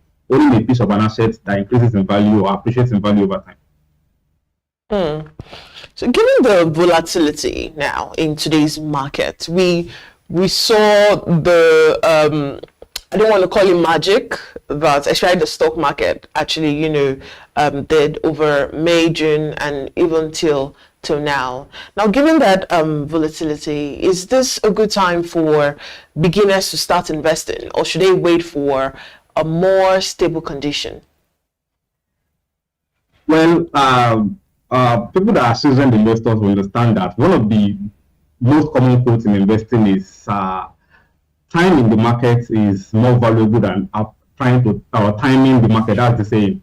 Time in the market is more valuable than timing the market. So timing the market, it is a very hard thing to do. Trying to predict the market is a very hard thing to do. So you can't really say specifically that there's a specific time or there is a best time for you as a beginner investor or as somebody who wants to join investment to actually enter into the market. So the best strategy for anyone who is a beginner is start small. There are many investment platforms in Nigeria currently that allow you to invest in foreign products with just 5,000 naira, 10,000 naira. So you can start with as little as you have.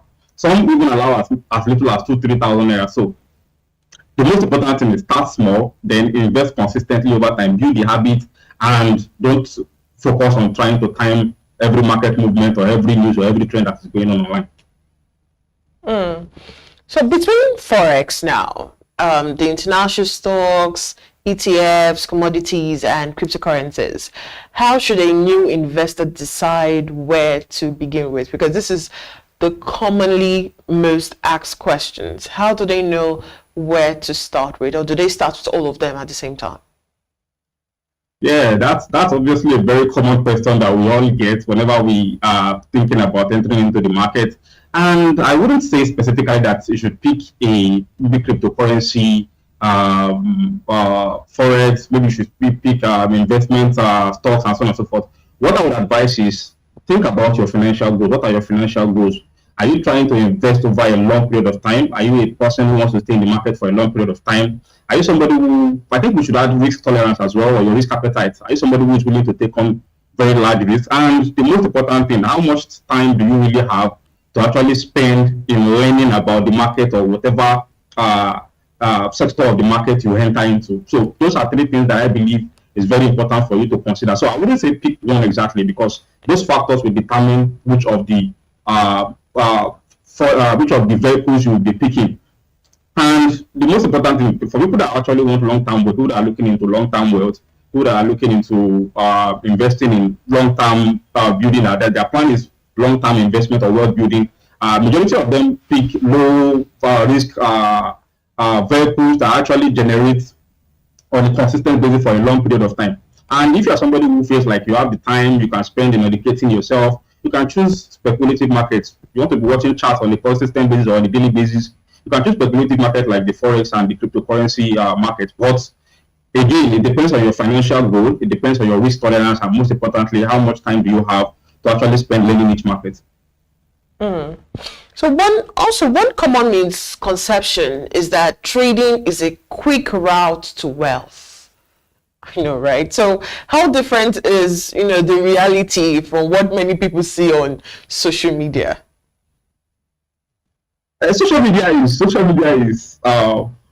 just one, how do you say, it's a direction, just one direction, because obviously we know that social media, majority of influencers on social media, like I said, it's mostly the Forex guys that are allowed on social media, and Forex influencers that are allowed on social media. But social media is just one direction. It doesn't show you the exact or the full picture. They are showing their wins only. They don't show their losses. They don't show their challenges. They don't show the days they spent liquidating different accounts and so on and so forth. So, the most important thing is, don't focus on social media, because social media will mislead you. Focusing on their trends will mislead you. Focusing on their signals will mislead you. The most important thing, if you are a professional investor, is how well can you manage your risk. Then you only invest what you can afford to lose, which is the most important thing. And if you are somebody who enters into trading, whichever one of the tradings, and you expect instant wealth, it is very likely that you are going to get a lot of failures. So what are the biggest mistakes that first-time traders and investors make, and how can they avoid costly losses? I think one of the biggest mistakes is most people enter into the market investing money they can't afford to lose. I think that's the first one. Yeah, and they follow social media tips. People are looking at social media as the way to actually invest or to learn about investments. There are books, there are strategies that have been done for over a period of time, like the dollar cost average strategy. Then if you are somebody who is trying to get rich quickly, that's a big mistake. Don't even think about entering into investment if you are trying to get rich quickly. Then I think the last, in my opinion, would be people not diversifying their portfolio across industries, across our sectors, and so on and so forth. I think those are the four common mistakes. You would get in without having a good risk management.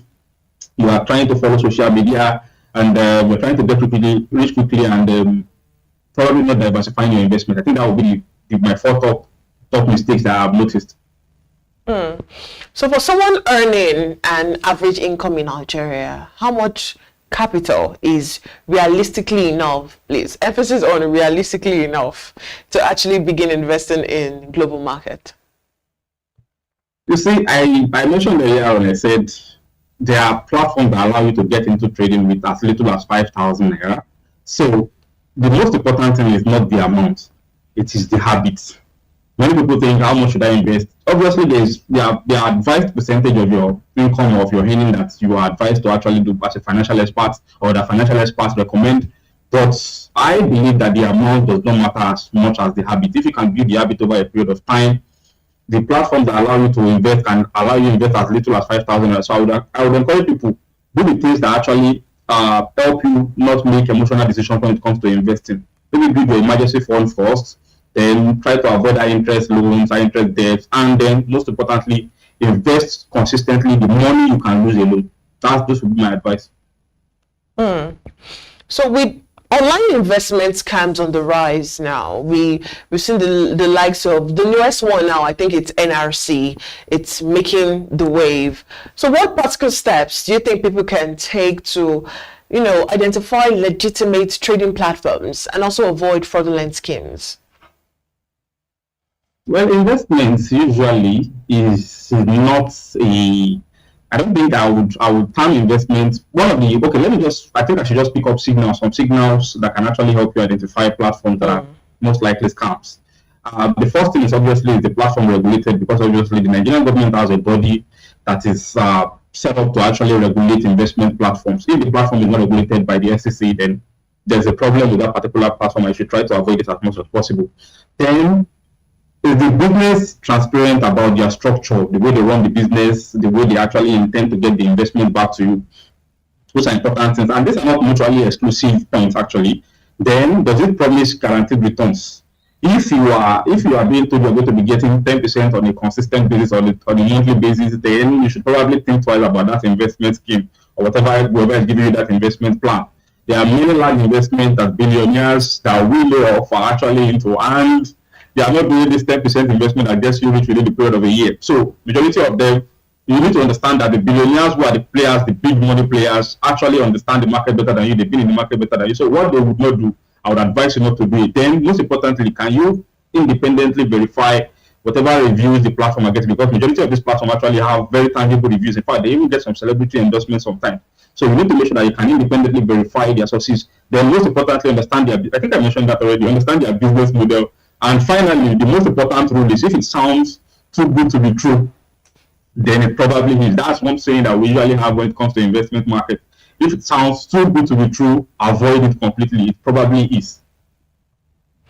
So beyond making profits, let's move away from profits and money. How important are risk management, emotional discipline, and continuous learning in becoming a successful trader or investor? Like I said, emotional management is very, very important. You need your emotions to be regulated, and that's why I said have your emergency fund. Make sure that you don't make emotional decisions when you are investing. But the most important thing is your risk management, or your ability to manage your risk protects your capital. Then emotional discipline obviously stops you from making impulsive decisions, and the market can actually push you to make impulsive decisions. When you hear the news about an attack on the Strait of Hormuz, when you hear this oil price going down, and you start feeling like, let me quickly buy into the market and stuff like that. There's beer, there's bull market. You feel like, let me quickly buy. There are times when Bitcoin is on the rise, most people buy into it, and then you do it before you wait. There's a rock pool for other cryptocurrencies and so on and so forth. So the most important thing is protect your capital with your risk management. Make sure that you have your emotion in check. Make sure that the money you're investing is money you can afford to lose. Then your emotions will definitely be in check. But most importantly, try to learn continuously. Nobody knows it all. The market is always changing. So if you learn continuously, you can adapt as quickly as possible.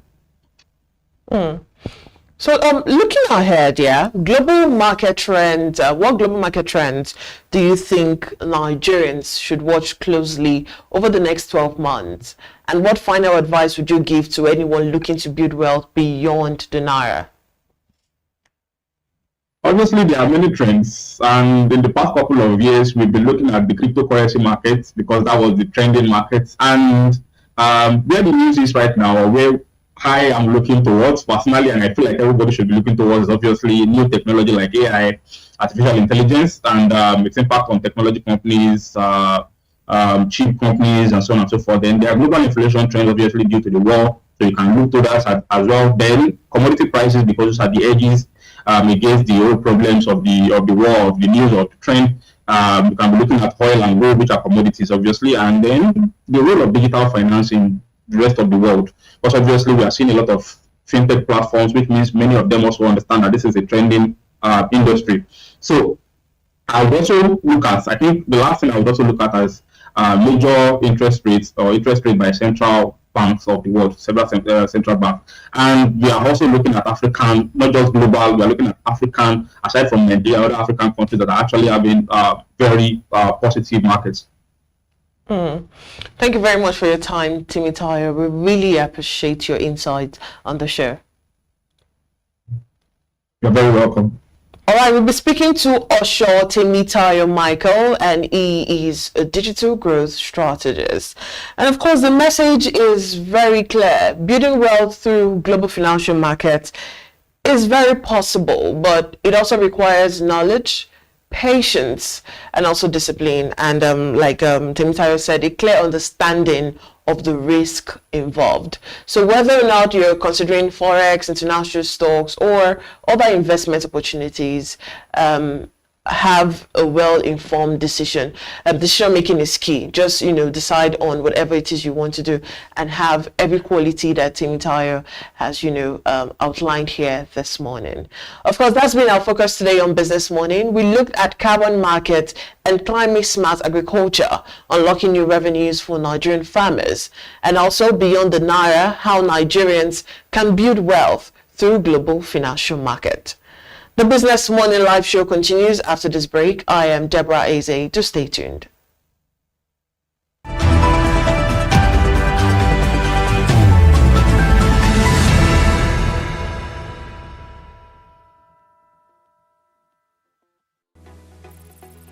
As Nigeria stands at a critical turning point, we move beyond the conversation of mere survival. This year, Business Day presents the 2026 edition of the CEO Forum, themed From Stability to Shared Prosperity. Join the nation's most influential CEOs, policymakers, and business leaders with keynote insights from Taiwo Oyedele, the Minister of Finance and Coordinating Minister of the Economy, and the Central Bank Governor, Olayemi Kadoso, alongside a powerful lineup of voices shaping Nigeria's economic future. Happening on the 16th of July 2026 here in Lagos. For more information, call Uchenna on 0809 645 3535 or Shegun on 0812 024 3167 or Daniel on 0802 756 4653. This is not just a conference. It's where conversations become decisions that shape the future of business.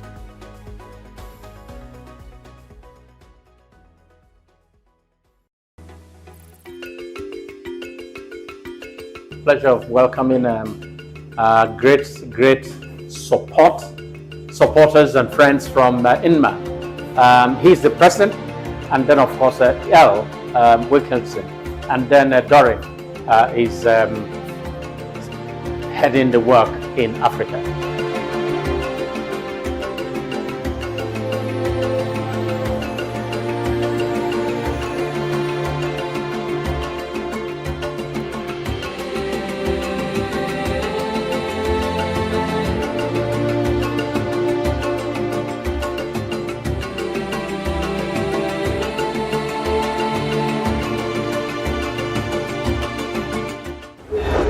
Honored that you're hosting us today. We look forward to a positive exchange of ideas and strategies to make our industry better. With me is Al Wilkinson. He's President and Executive Director of International Media Association. All right, guys. And we're happy to have him here. I'll let him tell you guys more about him and why he's here.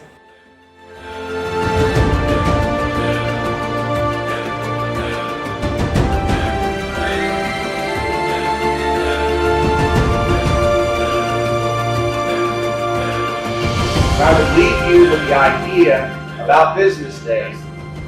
No platform can take it. No AI can replicate it. No competitor can buy it. So here's a little advice. Defend it. Build it. Invest in it. Because folks, the decade ahead is going to belong to news organizations that are unmistakably themselves. They're not boring. They're not neutral. Who are you? Answer that question and you'll figure out the next one. Thanks a lot.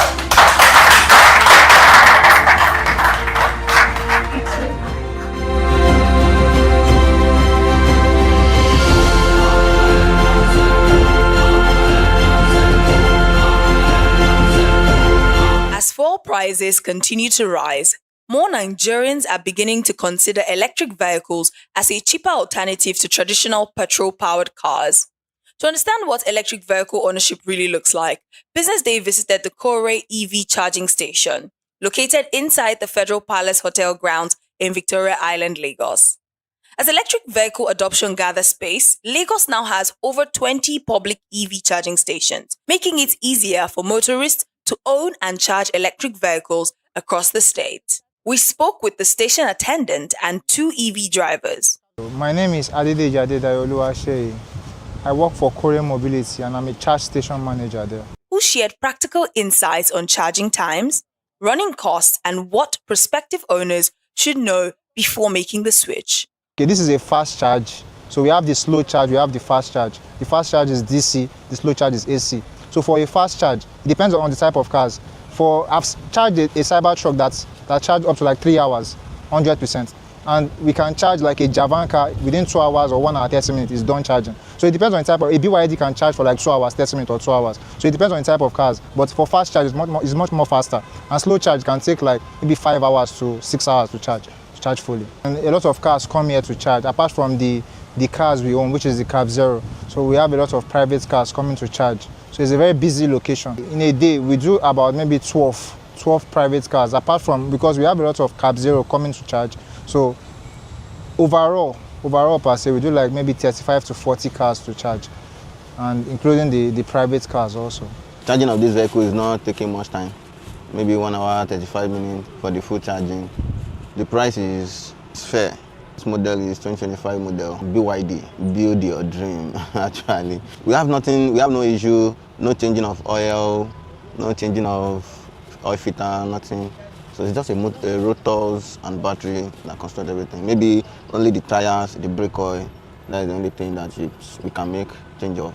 To charge the electric vehicle is 500 naira per kilowatt. This is Caspian though. For this Caspian, it takes like maybe 35 kilowatts or 40 kilowatts to get full. That's 20,000. If it's for business, once they charge like this full, so they can come back the next day to come and charge. Personal, you can use this for like maybe 1 week to 3 days. Full electric is much more preferable. Fuel is very, very expensive now. Charging is not even as expensive as fueling your car. But for this one, you can charge for like maybe 10,000, 15,000, 20,000, and it can last you for a whole week. For personal use, it can last for a whole week. I'm not even talking about business. So this one, when it comes to the maintenance and the whole package of the car, is much more preferable than petrol car. In Kore, we sell electric vehicles. So what comes with buying vehicles from Kore is we also offer maintenance. So we're also responsible to maintain your cars for you. So the maintenance is like maybe the battery. They'll check the battery of the car. It's a very, very strong battery. So the longevity is very, very strong. It's much more preferable compared to fuel. Electric vehicle is cost effective, very easy to maintain. You don't need to buy fuel. Hybrid is more costly than electric vehicle. Go for electric because it doesn't give problem. I've been driving an electric vehicle about a year now and there has been any complaint since. The only thing is that you gauge tire, change tire twice. That was only the maintenance done so far. Electric vehicle moves faster, very, very fast. There are modes of driving. We have standard, we have sports, and we have eco. You can choose. If you are traveling, as if you are traveling from Lagos to Ibadan now, you can choose. You can be on sport. Then that means you are flying. While electric vehicles may require a higher initial investment, many drivers believe the lower operating costs make them a worthwhile option in today's economy. Akemini Obong reporting for Business Day. For more insights on electric vehicles, visit premium.businessday.ng. Would you choose an electric vehicle, a hybrid, or a petrol-powered car? Let us know in the comments.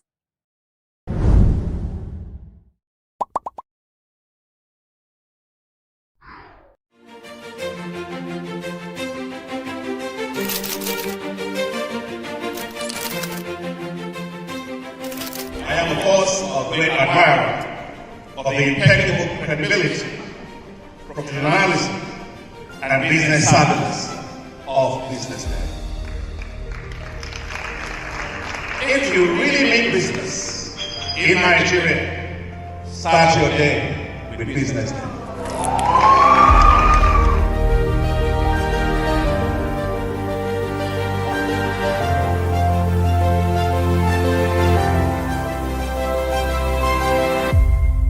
Business Day is West Africa's leading provider of business intelligence and information, delivering premium content across diversified media platforms, including online, mobile, and print.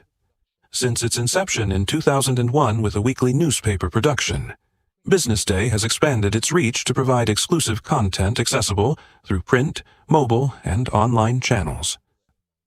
At Business Day, our mission is clear: to be the foremost provider of business and financial content, empowering readers to make informed decisions in Nigeria and Africa.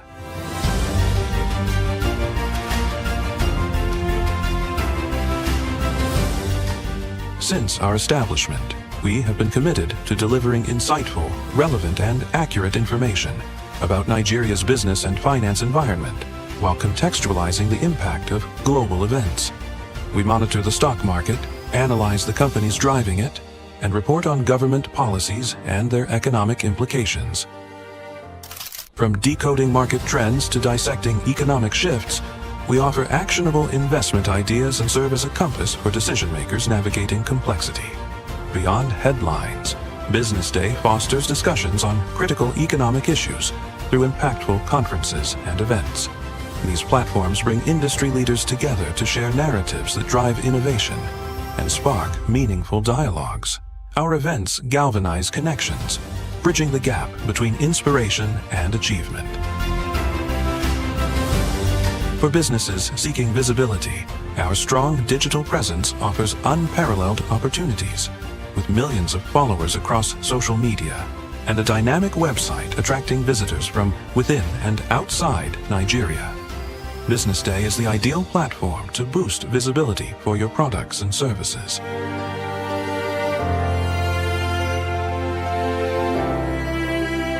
If you're looking for in-depth analysis and expert opinions on Nigeria and Africa's business landscape, Business Day is your guide.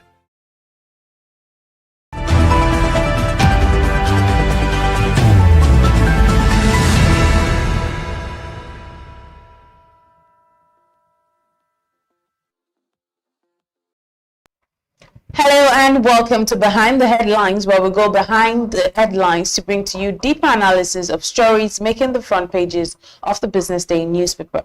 My name is Elizabeth Musa, and today we're looking at a trend that says as much about Nigeria's power sector as it does about the future of higher education. For years, manufacturers and large businesses have invested in generating their own electricity because they simply couldn't rely on the national grid. Now, Nigerian universities are following the same path. According to new data from the Nigerian Electricity Regulatory Commission, universities accounted for more than 80% of all captive power generation capacity approved in the first quarter of this year, with institutions like the University of Port Harcourt, Modibo Adama University, and the Federal University of Uyo opting to build their own power plant. So the question simply is this a smart investment in uninterrupted learning, research, or is it another vote of no confidence in Nigeria's electricity system? Well, joining me this afternoon to help us unpack this story, I'm joined by Ibrahim Abubakar, energy correspondent here at Business Day and also the writer of the story. Thank you so much for joining us behind the headlines. It's so good to be back again. It's always good to speak with you. Now, Ibrahim, this actually feels like more than just another energy story. What's the bigger picture behind universities actually increasingly choosing to generate their own electricity? All right, thank you very much. That's a very good question. The question, as a matter of fact, is out there for everyone to know. So far, you're following the energy sector or power sector, or if you are a resident of Nigeria.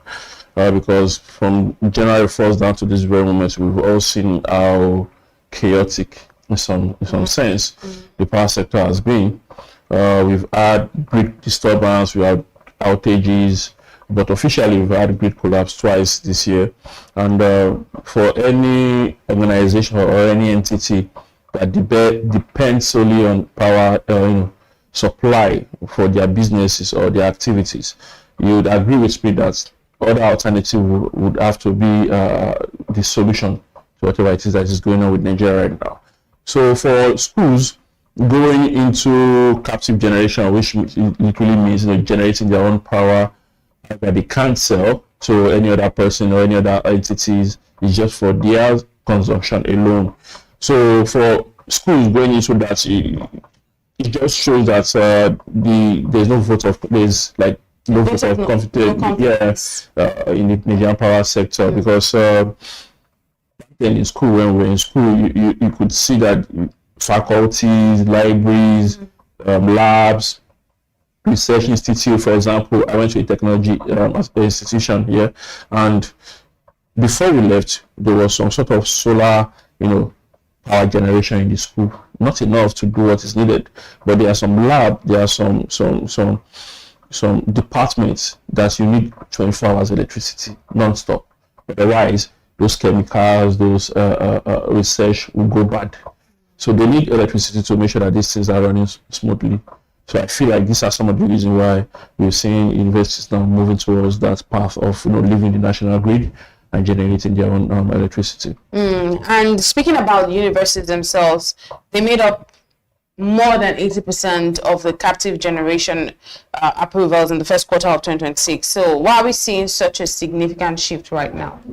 Yeah, well, I'd say it's even coming late to some extent, because if you look at the last quarter of 2025, over 130 megawatts of captive generation was permitted to entities. Even the Nigeria Revenue Service, formerly FIRS, got something from that permit. And now we are tilting towards so many things. We're talking about AI, we're talking about technology. Like I said, I went to a technology school, so we want to be at the top of it. Yeah, look, imagine when the whole COVID-19 issue, happened in Nigeria, and we're seeing schools like the Federal University of Technology, doing some things in a way to ease the pain of Nigerians. When there was no movement, you could see schools and research institute trying to be on top of it. You cannot be on top of it if there's no electricity. As a matter of fact, no economy grows without electricity. So you need electricity to grow. As a person, you need electricity. As an entity, you need electricity. So schools now, I feel like, are now taking it upon themselves that instead of banking on the national grid that is not that we're not confident in, why not just find a way to make sure that we get this thing done ourselves, irrespective of the cost, which is also a big problem, the cost. So I think that's why they're coming out. And you look at it, 7 permits was granted in the first quarter of 2026. Out of these 7, 6 related to universities and institutions. Yeah, the University of Port Harcourt, and then the University of Port Harcourt Teaching Hospital. They took more than half of that permit, 10.7 megawatts each. That's 21.4 megawatts out of the possible 32.8. So again, it just literally just tell you that schools now need electricity. We're growing. The country is growing. The population is growing. Our courses are changing. You see courses being modified to meet global standards. So if you want to meet global standard, you need electricity to make sure these things work. Yeah. So I feel these are some of the reasons why Nigerian universities are now also tilting towards that part of leaving the national grid and finding a reliable source of electricity. You've literally answered my next question, because I was going to talk about how institutions that depend on constant electricity for research, laboratories, teaching hospitals, and digital learning, and how much unreliable the grid has, unreliable grid power has become a barrier to delivering quality education. So you've already answered that, and you've also spoken about the fact that it suggests a vote of no confidence, which I think is really pathetic. So I'm going to talk about this report that we are speaking about, which also mentions that even the government institutions have begun to invest in captive power. Now, what message does that send about the state of Nigeria's electricity sector if even the government itself, the government institutions have started to now invest, in captive power? What does that send as a message? Literally, you should go and get your own alternative source of electricity. Literally, that's the message. Because even, I think, Asovilla at some point, we're talking about going solar. Yeah. So if Asovilla in quote is trying to solarize some percentage of its electricity supply, then we're now having government institutions also, tilting towards leaving the national grid, either by solar or by fossil fuel. Either ways, they are leaving the national grid. It's literally just tell you as an individual to find a way to power yourself. so that you are not overly reliant on the national grid. For me, I think I have a power station in my house. So if there's no reliable electricity, I use that to charge some of the devices that are very important to the work I do.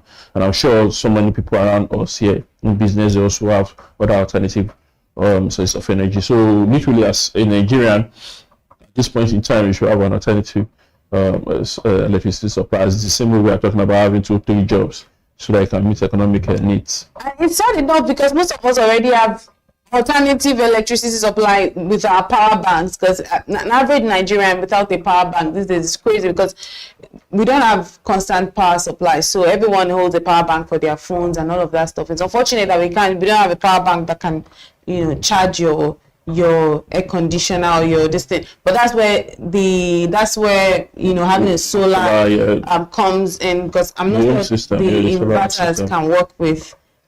So there are levels to these things. Yeah. So then how many Nigerians? That's why it's really sad. How many Nigerians can even afford an inverter? So solar? Let me break it down to you this way. The minimum wage is I think 70,000 naira. Yeah, and the power station, the 1 kilowatt power station that I got was somewhere around 270,000 naira. So that means you need almost times 4 of your minimum wage to get that.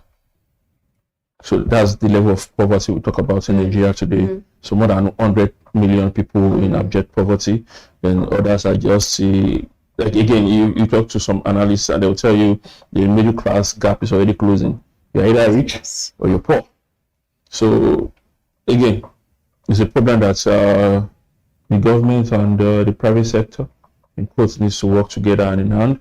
Because again, you can't just leave it all to the government.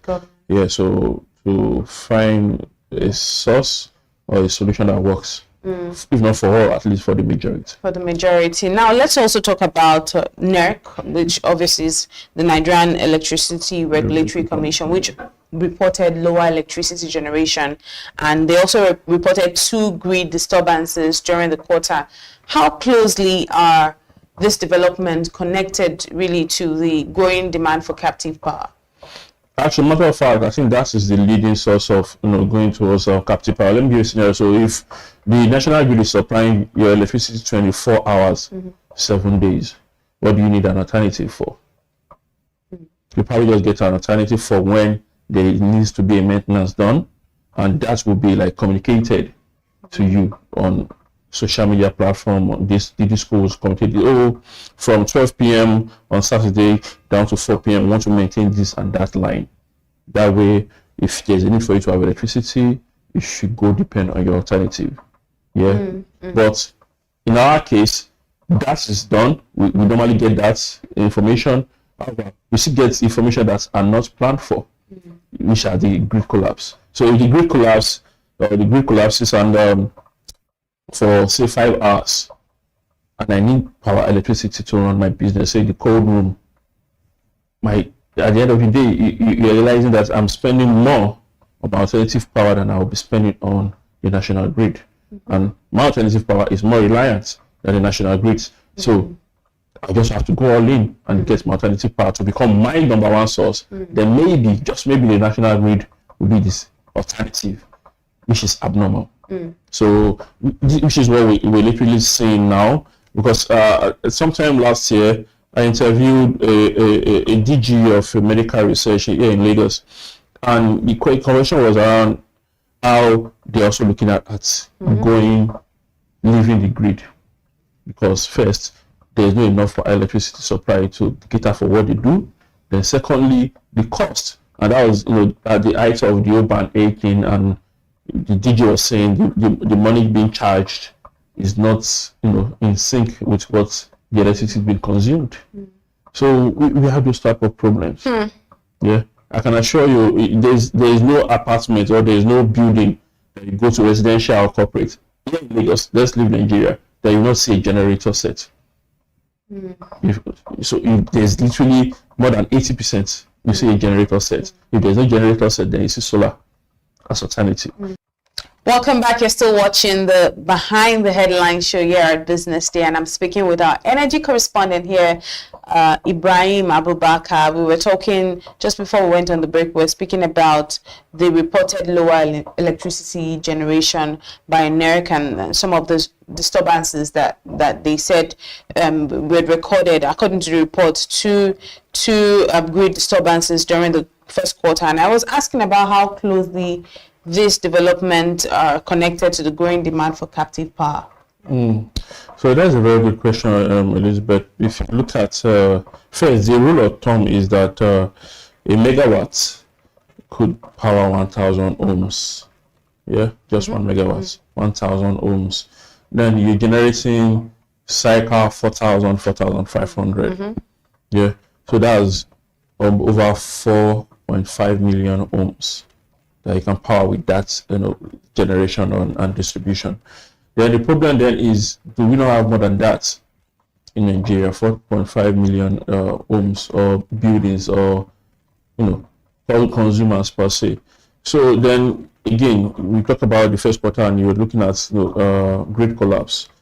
Every organization or every business is that are electricity dependent needs to be supplied as I warned you. And then if I'm running a business that requires 24 hours, 7 days electricity supply, and you're giving me, say, even with the band A, you're not even promising 24 hours. You're doing 16, 17, 18 hours a day. So the remaining, the gaps left between, let's say 18 hours, then to 24 hours, that's 6 hours left. That gap, what should fill it? So I need an alternative source of energy. Yeah. So if then you cannot give me the 18 hours as you promised, I have to go turn the alternative energy to the main source of energy. Then the national grid, if I want, can now be my alternative source. So I feel like this is why we are seeing this exodus. Yeah. Even the Aso Villa is now, some part of it are now solarized. Yeah, and then we are now having government entities like the NRS. Then these universities that we're talking about are not private universities. They are not even state universities. They are federal universities. Now they also live in the national grid. It tells, because over 60% of the income by the discos made by discos comes from corporate entities. Now, if you're telling me that this organization are now living, and they're not living in, they are living in troops, there is a problem for the discos, for the gencos, and for the entire value chain of power supply in Nigeria through the national grid. So I think that is the sole reason why many of these entities are living. The fact that you cannot promise us 24 hours electricity and deliver, and also you cannot even promise us that the 12 hours that we're getting, it will be stable, so that we can fix our budgeting, fix our target around, we can get 12 hours of electricity every day, all day, 365 days a year. In between, we'll have national grid collapse. So that's why we're seeing this exodus. This is why we're seeing that entities, private and public, are living, and they're generating their own power for their own consumption. Yeah. And speaking of this power generation, captive power generation, you agree with me that captive power generation itself is really capital intensive. Yeah. So I wonder if this creates some sort of uneven playing field, where only the institutions with the deeper pockets can now generate reliable electricity, or you don't think this in any way affects? Oh, it does. It does, because again, like you said, the deep pocket is very important to have a deep pocket, because now you are establishing, you are creating a power plant for yourself, for your consumption. Some of the limitation is that you are not allowed, you are not permitted to sell to any other entity. So, for example, if business is getting a power plant, it has to be for business day, it's consumption. So you cannot say you want to extend it to another entity. You can't sell to another entity. Then again, you need people in that sector who knows how to do this. You have to employ services of people to generate, to create or to establish that power plant. You need maintenance. You need people who also knows. So you're paying. It's capital intensive, if you ask me. You're paying. The national grid electricity is much cheaper However, if you cannot supply what is even cheaper, I'd rather go for the most expensive but reliant. So I think it's the problem we're having now. Now, for the level playing field, it's privatization, it's business. You have to make profit. Yeah. So I believe that organization that cannot create or start a power plant for themselves would probably look at other sources of alternative energy, say solar, say diesel generators, somehow to just meet up the required or the needed hours to complete the business. So if you cannot establish a power plant, you go for other cheaper alternative sources of energy. So now, Ibrahim, I wonder if there is a risk, right, that Nigeria gradually, right, ends up with two power systems. And when I say two power systems, one for organizations that can afford self-generation and another one for everyone else. Do we see that risk coming, like, it's already happening. Yeah, like I said earlier, just the last quarter of 2025, more than 130 megawatts of electricity captive generation permits was granted by NERC. So, and this first quarter, we're only talking about 40. So I'm sure by second quarter, I also get it around that or more. So organizations are already leaving the national grid. Yeah, and like I said again, over 60% of the revenue of the discos comes from the corporate entities. So if they are leaving, you are left with lesser number of corporate entities and probably more residentials, and residentials alone cannot get it done. You cannot break even residentials income. Yeah, and then you're still talking about metering, where we have the majority of the residential are still estimated, still working with estimated billing. So metering is also a problem, and then you have the corporate that are paying band A, they are band A consumers, so they're paying premium, per se, in that sense, and they pay. Yeah, and you're comparing it to with residentials who majority of them are still using estimated billing. And you know how estimated billing works. You bring the bill, you said I'm owing you 10,000 naira, then I go pay 5K, 5,000 naira, then you move my 5,000 naira to the following month. And like that. Before you know, you see some houses owing 1 million, 2 million, 3 million. Yeah, then the NEPA in course will come and say they want to cut off your lights, and then until you pay like 50% of what you're owing. So it's a problem. It's a problem. So even for the discos, they should be around on this current development, because it's not good for business. And in as much as we're talking about the national grid, this and that, is still one of the cheapest, if not the cheapest, compared to other sources of alternative energy. So it's a problem in the making for everybody involved, private, public, even the Nigerian people. My final question for you will be, what will it take for universities, other large organizations to depend on the grid again? What will it take? Okay, so I'll give you a scenario. South Africa, of probably 50 million population, is generating over 50,000 megawatts. 50,000. Yeah. The installed capacity for Nigeria is around 13,000 megawatts. That's even less than 4 times 4 of what South Africa is doing. And South Africa, at some point, we're battling electricity issues. Yeah, you look at even Egypt or Morocco. Yeah, the generating is around 30,000 megawatts. We are still, contemplating or fighting with 4,000, 5,000 in terms of generation and distribution. So it's a problem. Investment is already ongoing in this sector, but we need to pick a fast pace for all of these things to happen, because we've talked with analysts, people who've been in the sector, and they'll tell you the best thing to do is to bring these people back to the national grid.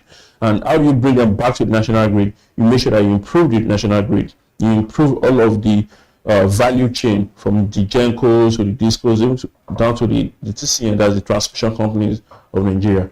So these are the things that are very important. You make sure that metering goes round. Yeah, I did a report recently where a government official was saying that in the next couple of years, no dates given, more than 1 million people will also be onboarded on metering. That would be good. but we need to pick it at a fast pace, because in 2013 was when the discos, I don't want to say the power sector was privatized, but the discos got privatization, the GEMSCOs got privatization apart from the TCN. So 2013 to date is more than 20 years. No, sorry, more than 10 years. Yeah, let's just say 13 years, 2013. So 13 years after, it will be 13 years in November, and we're still talking about metering not getting up to 60-70% of the population. We're talking about national grid collapse. So it's a problem that we need to go back to the drawing board, see where we made mistakes, and find the foundation of these errors, walk it through, take it one step at a time. And personally, for me, I don't think the Band-Aid thing was a good call when it was announced, because we've seen that it's a failure, literally. Yeah. So now, let's go back to the drawing board. Let's find lasting solutions to these things. You don't want institutions, federal institutions, universities living in national grid, trust me. Because, again, they are the MDAs of the federal government, and they are now leaving. It does not bode well for the Nigerian people, even for investors. All right, thank you very much, Ibrahim Abubakar, for sharing your insight and knowledge with us today on Behind the Headlines. Always a delight speaking with you. But this is where we leave it this afternoon. My name remains Elizabeth Musa. Until tomorrow, stay safe.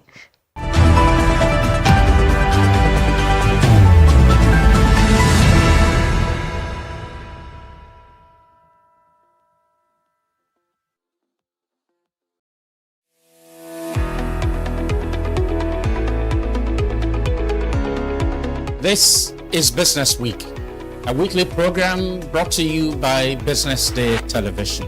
And we're live from Lagos, the nation's commercial capital, bringing you the latest insight into the stories that matter for business and the economy.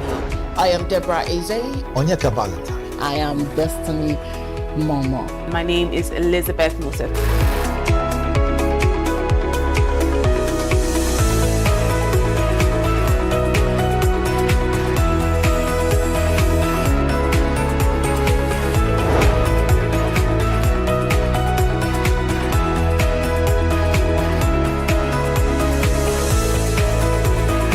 When you think of business, think no more, think Business Day.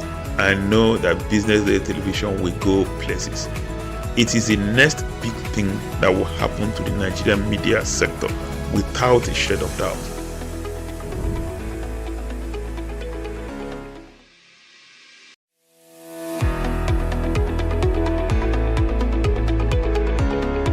This is Business Week, a weekly program brought to you by BusinessDay Television. And we're live from Lagos, the nation's commercial capital, bringing you the latest insight into the stories that matter for business and the economy. I am Deborah Eze. Onyeka Balata. I am Destiny Momo. My name is Elizabeth Musa.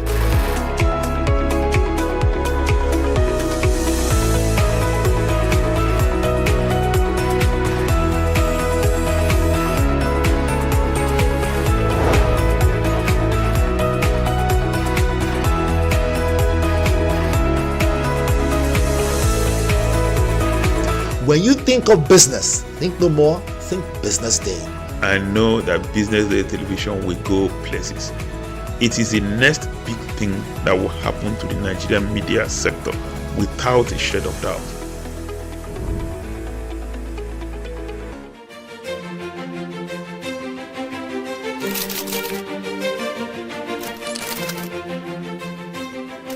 I am, of course, a great admirer of the impeccable credibility, professionalism, and business savviness of Business Day. If you really mean business in Nigeria, start your day with Business Day.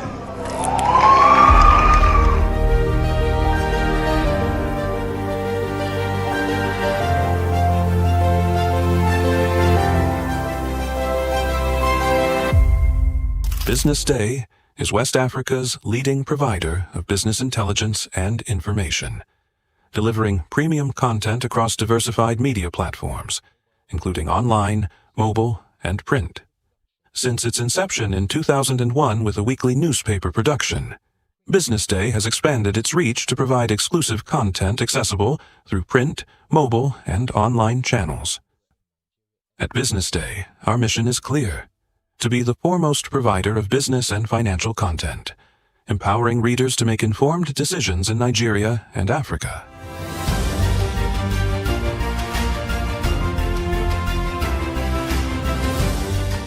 Since our establishment, we have been committed to delivering insightful, relevant, and accurate information about Nigeria's business and finance environment, while contextualizing the impact of global events. We monitor the stock market, analyze the companies driving it, and report on government policies and their economic implications. From decoding market trends to dissecting economic shifts, we offer actionable investment ideas and serve as a compass for decision-makers navigating complexity. Beyond headlines, BusinessDay fosters discussions on critical economic issues through impactful conferences and events. These platforms bring industry leaders together to share narratives that drive innovation and spark meaningful dialogues. Our events galvanize connections, bridging the gap between inspiration and achievement. For businesses seeking visibility, our strong digital presence offers unparalleled opportunities, with millions of followers across social media and a dynamic website attracting visitors from within and outside Nigeria. BusinessDay is the ideal platform to boost visibility for your products and services.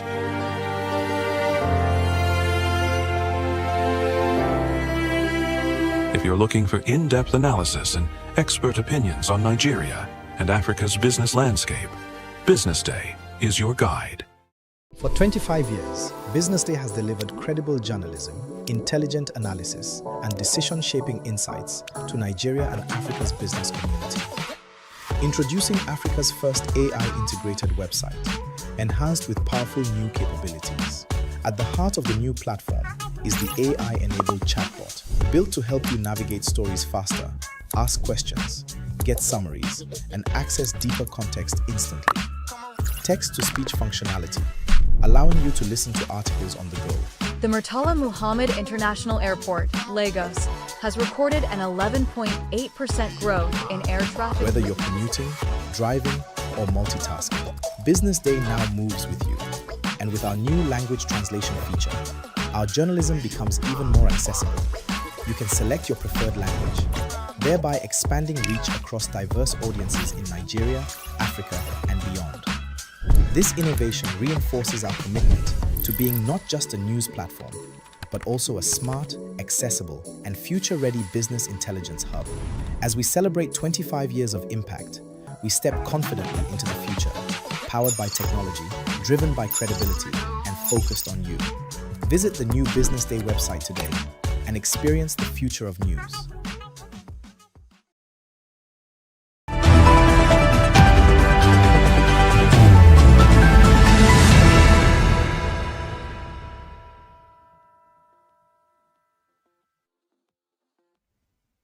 Welcome back to the Business Morning Live Show. You know, if it's sparking conversations, then we're bringing it to your seat.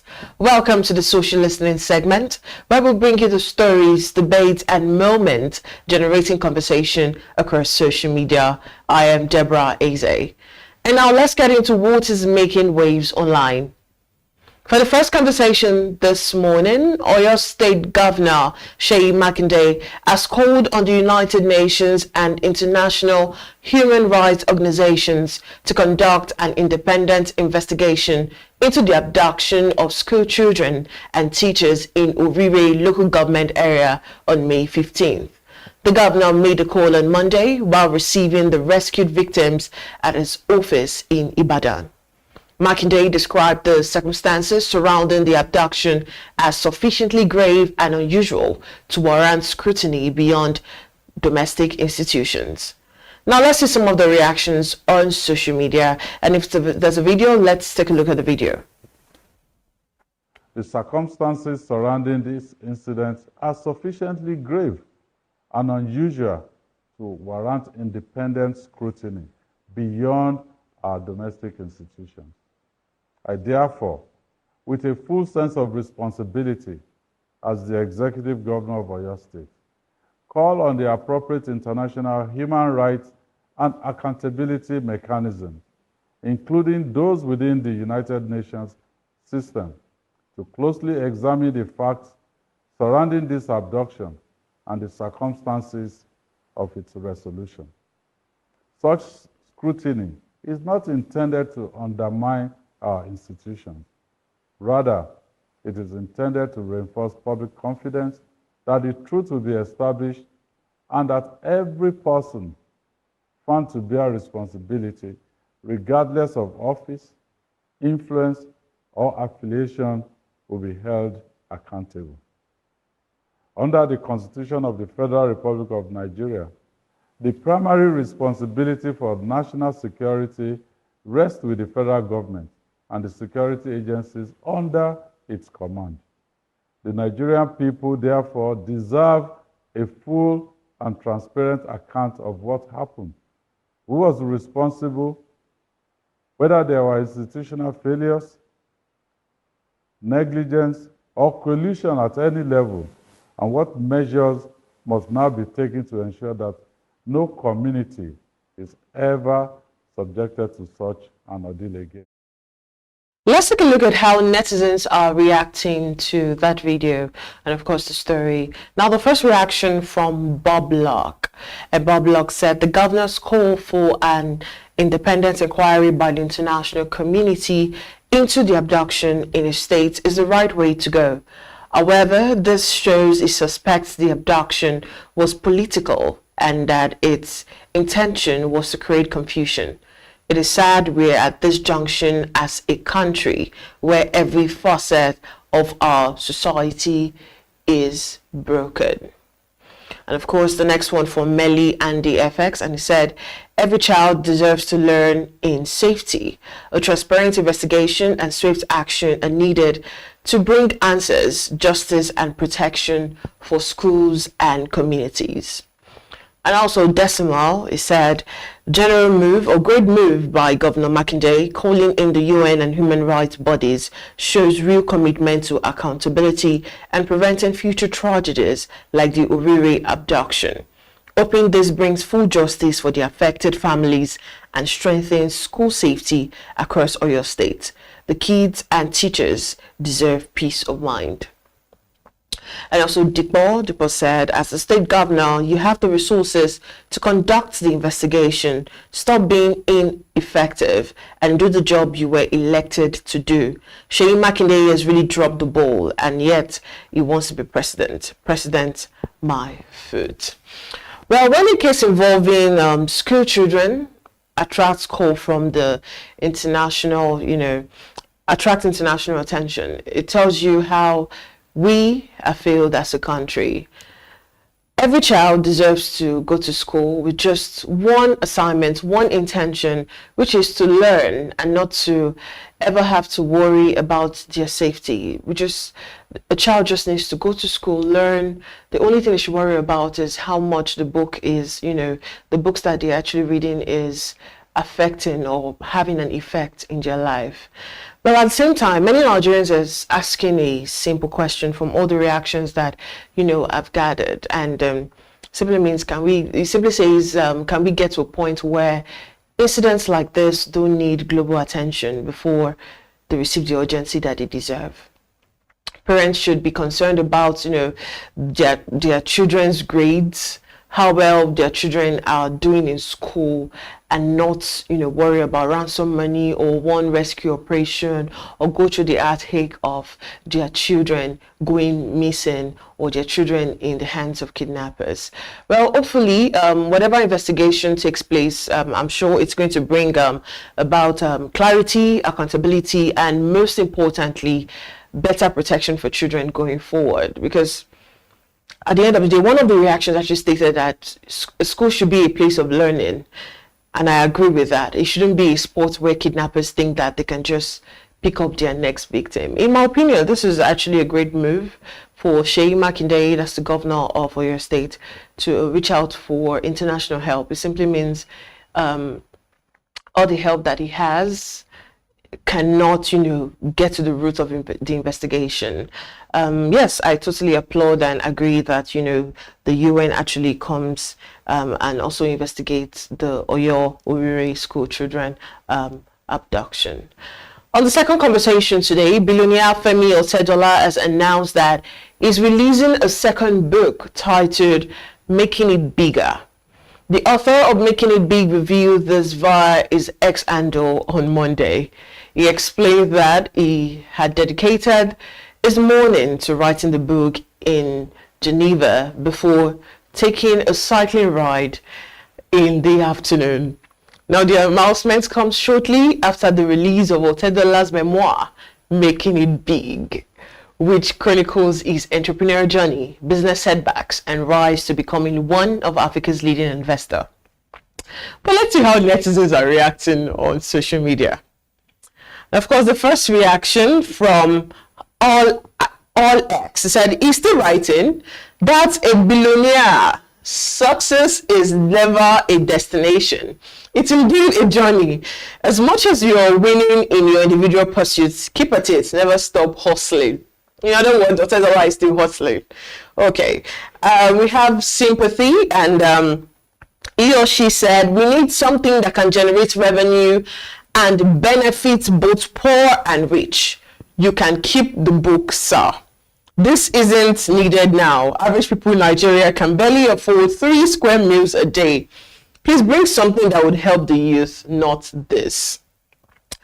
And another one from Wasiu Shirafa Ali said, from making it big to making it bigger. It seems Femi Otedola isn't just leveling up his business empire, he's leveling up his storytelling too.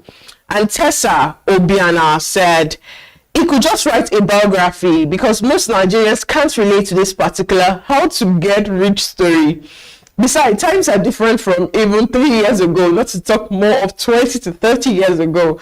Almost situation no they the same at all. Okay, I was planning on saying something else when I saw this story, but from the reaction of my director, Director Kayode behind the scene, just made me change my perspective. When Femi Otedola actually says he's writing a book called Making It Bigger, you just know that, there's plenty of entrepreneurs right now have already cleared space on their bookshelf for this book. It's people like Ayode that, don't understand how to make it bigger for making it big, that would, think we don't need things like this. I'm sure many entrepreneurs out there, already ready for this new book, how to make it bigger. We've not gotten over how to make it big, and now, we're now moving to how to make it bigger. Everyone actually wants to know the secret sauce. Like, how did you, and I mean, when I say secret sauce, how do you go from making it to making it bigger? And it's still very funny because I still remember the controversy from the first book and how people and netizens actually claimed that everything in the book was not realistic enough for the poor and average Nigerian. So let's look beyond the title. If you ask me, successful people actually sharing their journey can be very valuable. For instance, imagine Kayode in quotes now, because he's the bone of contention here, apart from Femi Otedola. Imagine he gets successful. People can actually learn from his journey, and from his journey you can then get valuable lessons where you can actually use to start your own journey. And I'm not saying you have to necessarily copy their path, but you can learn from the decisions that they made, the mistakes and some of the lessons that they had to learn along the way. That said, let's not forget that every success story has chapters we don't always see. Well, while we wait for the book, maybe the biggest takeaway is there's no shortcut to growth, whether you're building a business, a career, or even yourself. And no amount of book writing or books that you read can actually change that at the end of the day. But let's keep our fingers crossed until the book come out and we get to see how we can actually transit from making it big to making it bigger.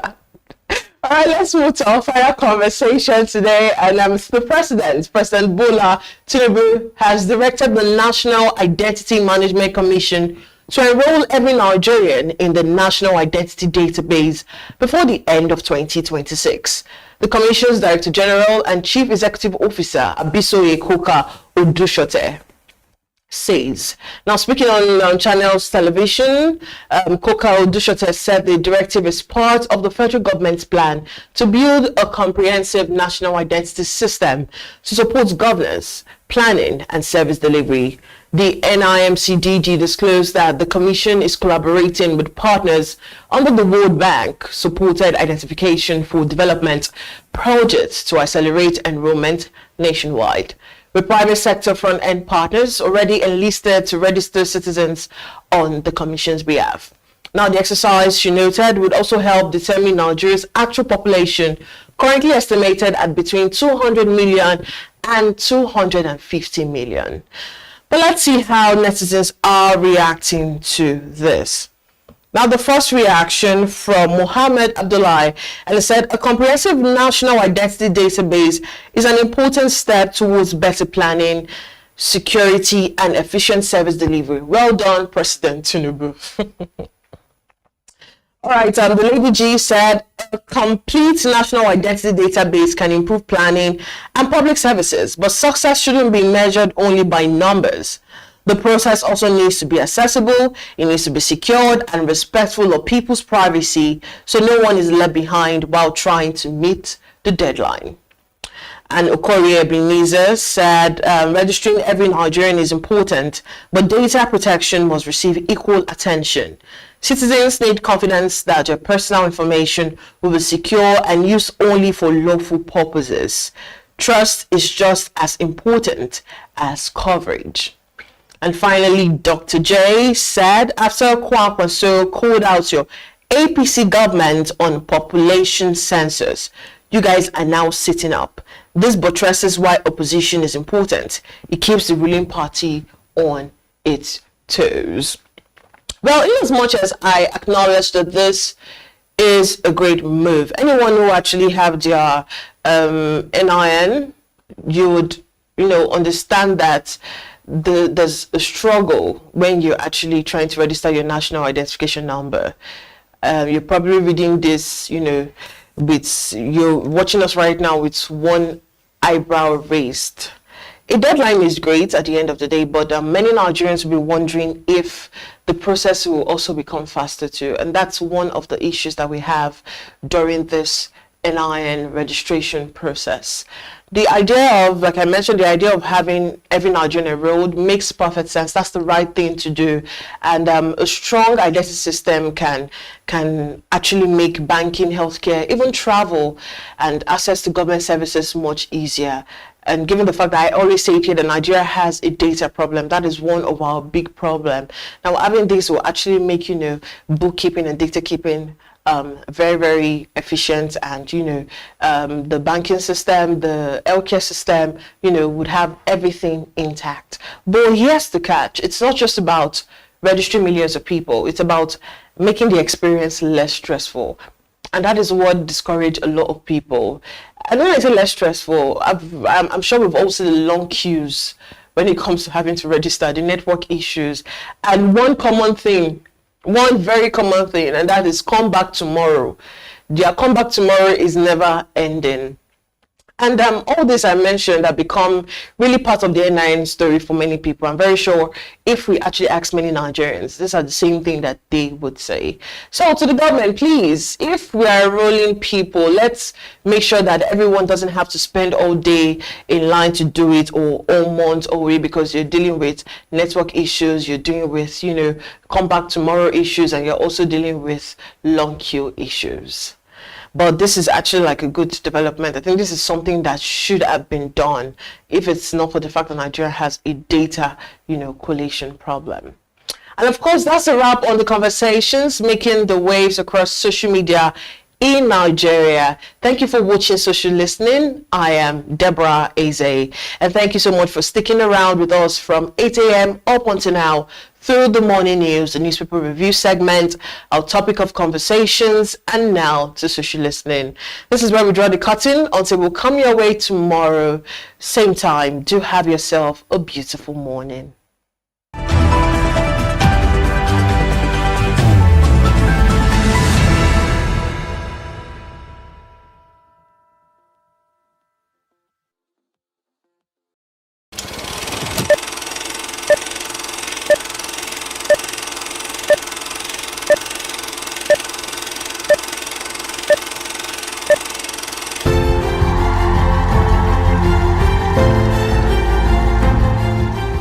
People say time flies when you're enjoying yourself, and I think that's the story of Business Day.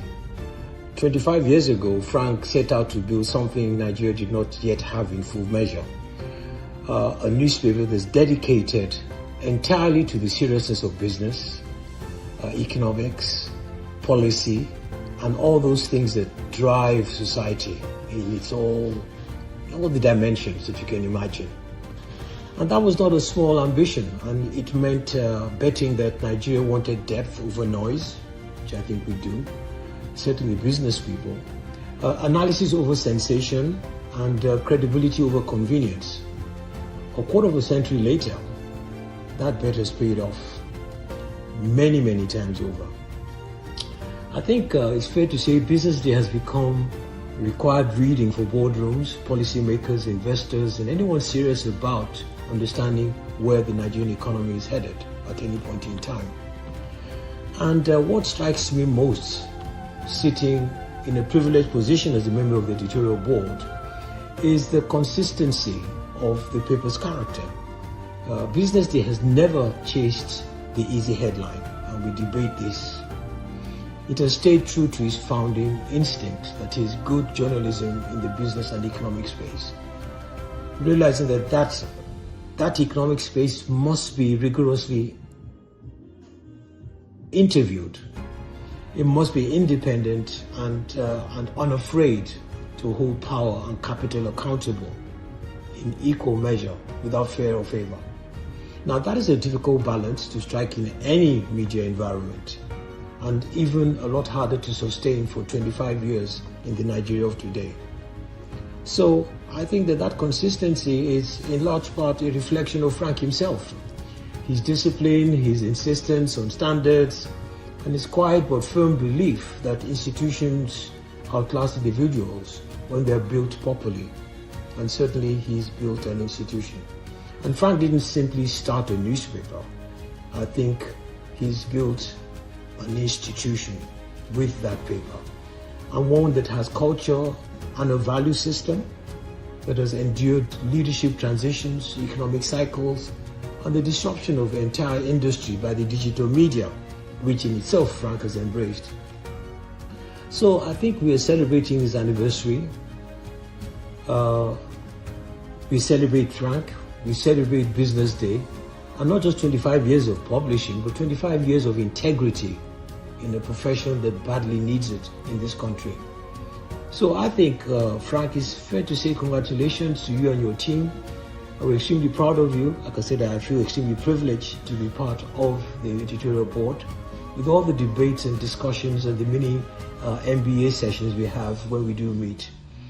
But once again, thank you for what you've done. Thank you for what you're doing. Congratulations to Business Day, and we look forward to another 25 years, in resplendent pleasure of doing the right thing in society for society's benefit. Congratulations, Frank. Congratulations, Business Day. My name is Pastor Kari Bedina, the Senior Pastor of Life Restoration. I first came across Business Day in the early year 2000 at Amuwodofi along Festac Link Road. I knew about Business Day through Mr. Frank Aigugu, who is the publisher.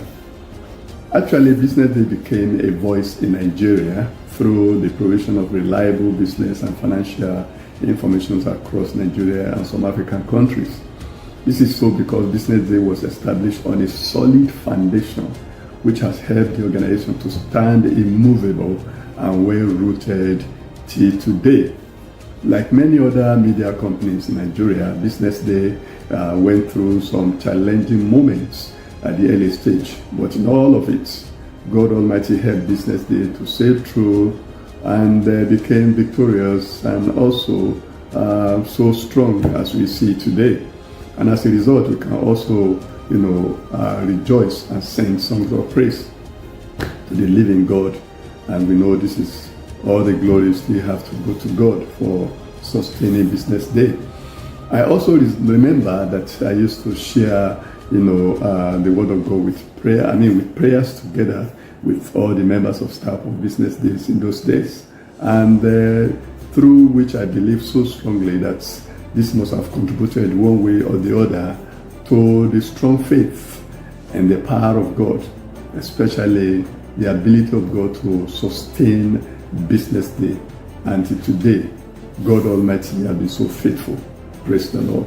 And my prayer today for BusinessDay is that God Almighty will make BusinessDay to move forward, grow great, and become an outstanding force to be reckoned with in Nigeria, in Africa, and even the world, at large. In Jesus' mighty name. I also pray for Mr. Frank Angugu for divine wisdom to be able to lead, all the staff, and also to make sure that the work, progresses. And I also pray for every member of staff that God Almighty is going to strengthen you. God will pour His grace upon your life in Jesus' mighty name.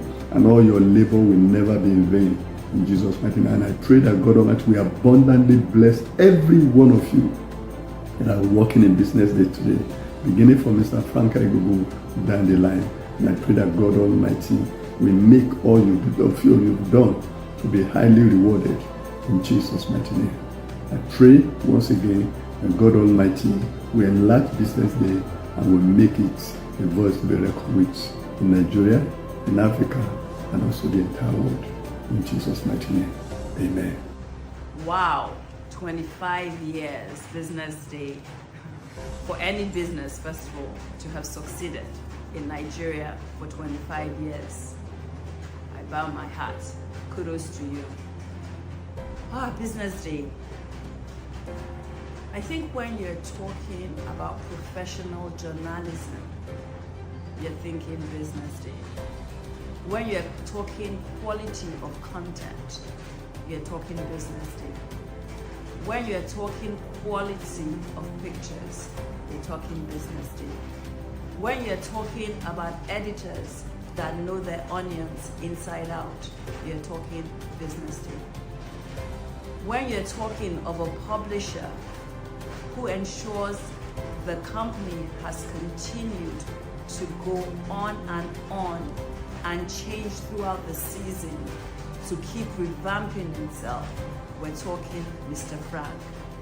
Congratulations, BusinessDay, on 25 years. It couldn't have been easy, but I've seen the paper transform. People always say, why do I recommend BusinessDay when I'm doing stuff to them, my clients? And I say because they are professionals, they have good reporters. In working with BusinessDay, working with like a Depot, for example, on the oil and gas desk, I know he's a true professional. He knows his onions. He knows his sector inside out. So I'm always happy to recommend BusinessDay and work with them all the time. The other thing is that it's not just about the newspaper itself. It's the forums that they've created over the years. They've continued to reinvent themselves, and those forums they have, sector forums, are impacting people within the industry because it's a solid thought leadership forum that people are always wanting to go to and always wanting to learn. And the forums are even for the youth, for people, managers, for leadership, oil and gas sector, CEO forums, infrastructure. There's so many, and those forums are just really, really useful in this day and age to listen to experts talk about the different things. So kudos to you on that BusinessDay. Personally, I'd like to thank you for the support BusinessDay has given me throughout my career. Believe it or not, I have been working with BusinessDay for the last 25 years since they existed. So thank you for all your support whilst I was in Owando. Thank you all for your support while I was in Hill and Milton. And thank you all for your support when I started my own agency, Scott Communications. You know, I just really admire the leadership. I admire the successes you've made. I value your paper tremendously. And all I need to say is keep doing the good work. Keep exceeding expectations in everything that you do. And to your editors, to your reporters, to your journalists, keep up the good work. You guys are doing excellent work in this industry. And you know, I can't wait to see the transformation and the new things that you will come up with in the next 25 years. One thing, rest assured, we, my organization, Scott Communications, will always be there to support you. Have a brilliant 25th year anniversary. Greetings from the FIFA World Cup in Atlanta, Georgia. Congratulations to Frank and the team at BusinessDay for 25 amazing years. It's been wonderful to be on the advisory board, and I look forward to a lot more service as we address the economic issues of the day in Nigeria and West Africa. Congratulations. Okay. Congratulations to you, BusinessDay, on your 25th anniversary. On behalf of Forbes Mazar, I celebrate you on this remarkable milestone, and thank you for the valuable partnership that we have shared over the years. 25 years is a great feat. I mean, you've been a trusted voice in business journalism. You've been shaping conversations, and we are definitely proud of all that you have achieved, all that you have accomplished. And we're looking forward to even more shared success with you, and wishing you all the very best in the future.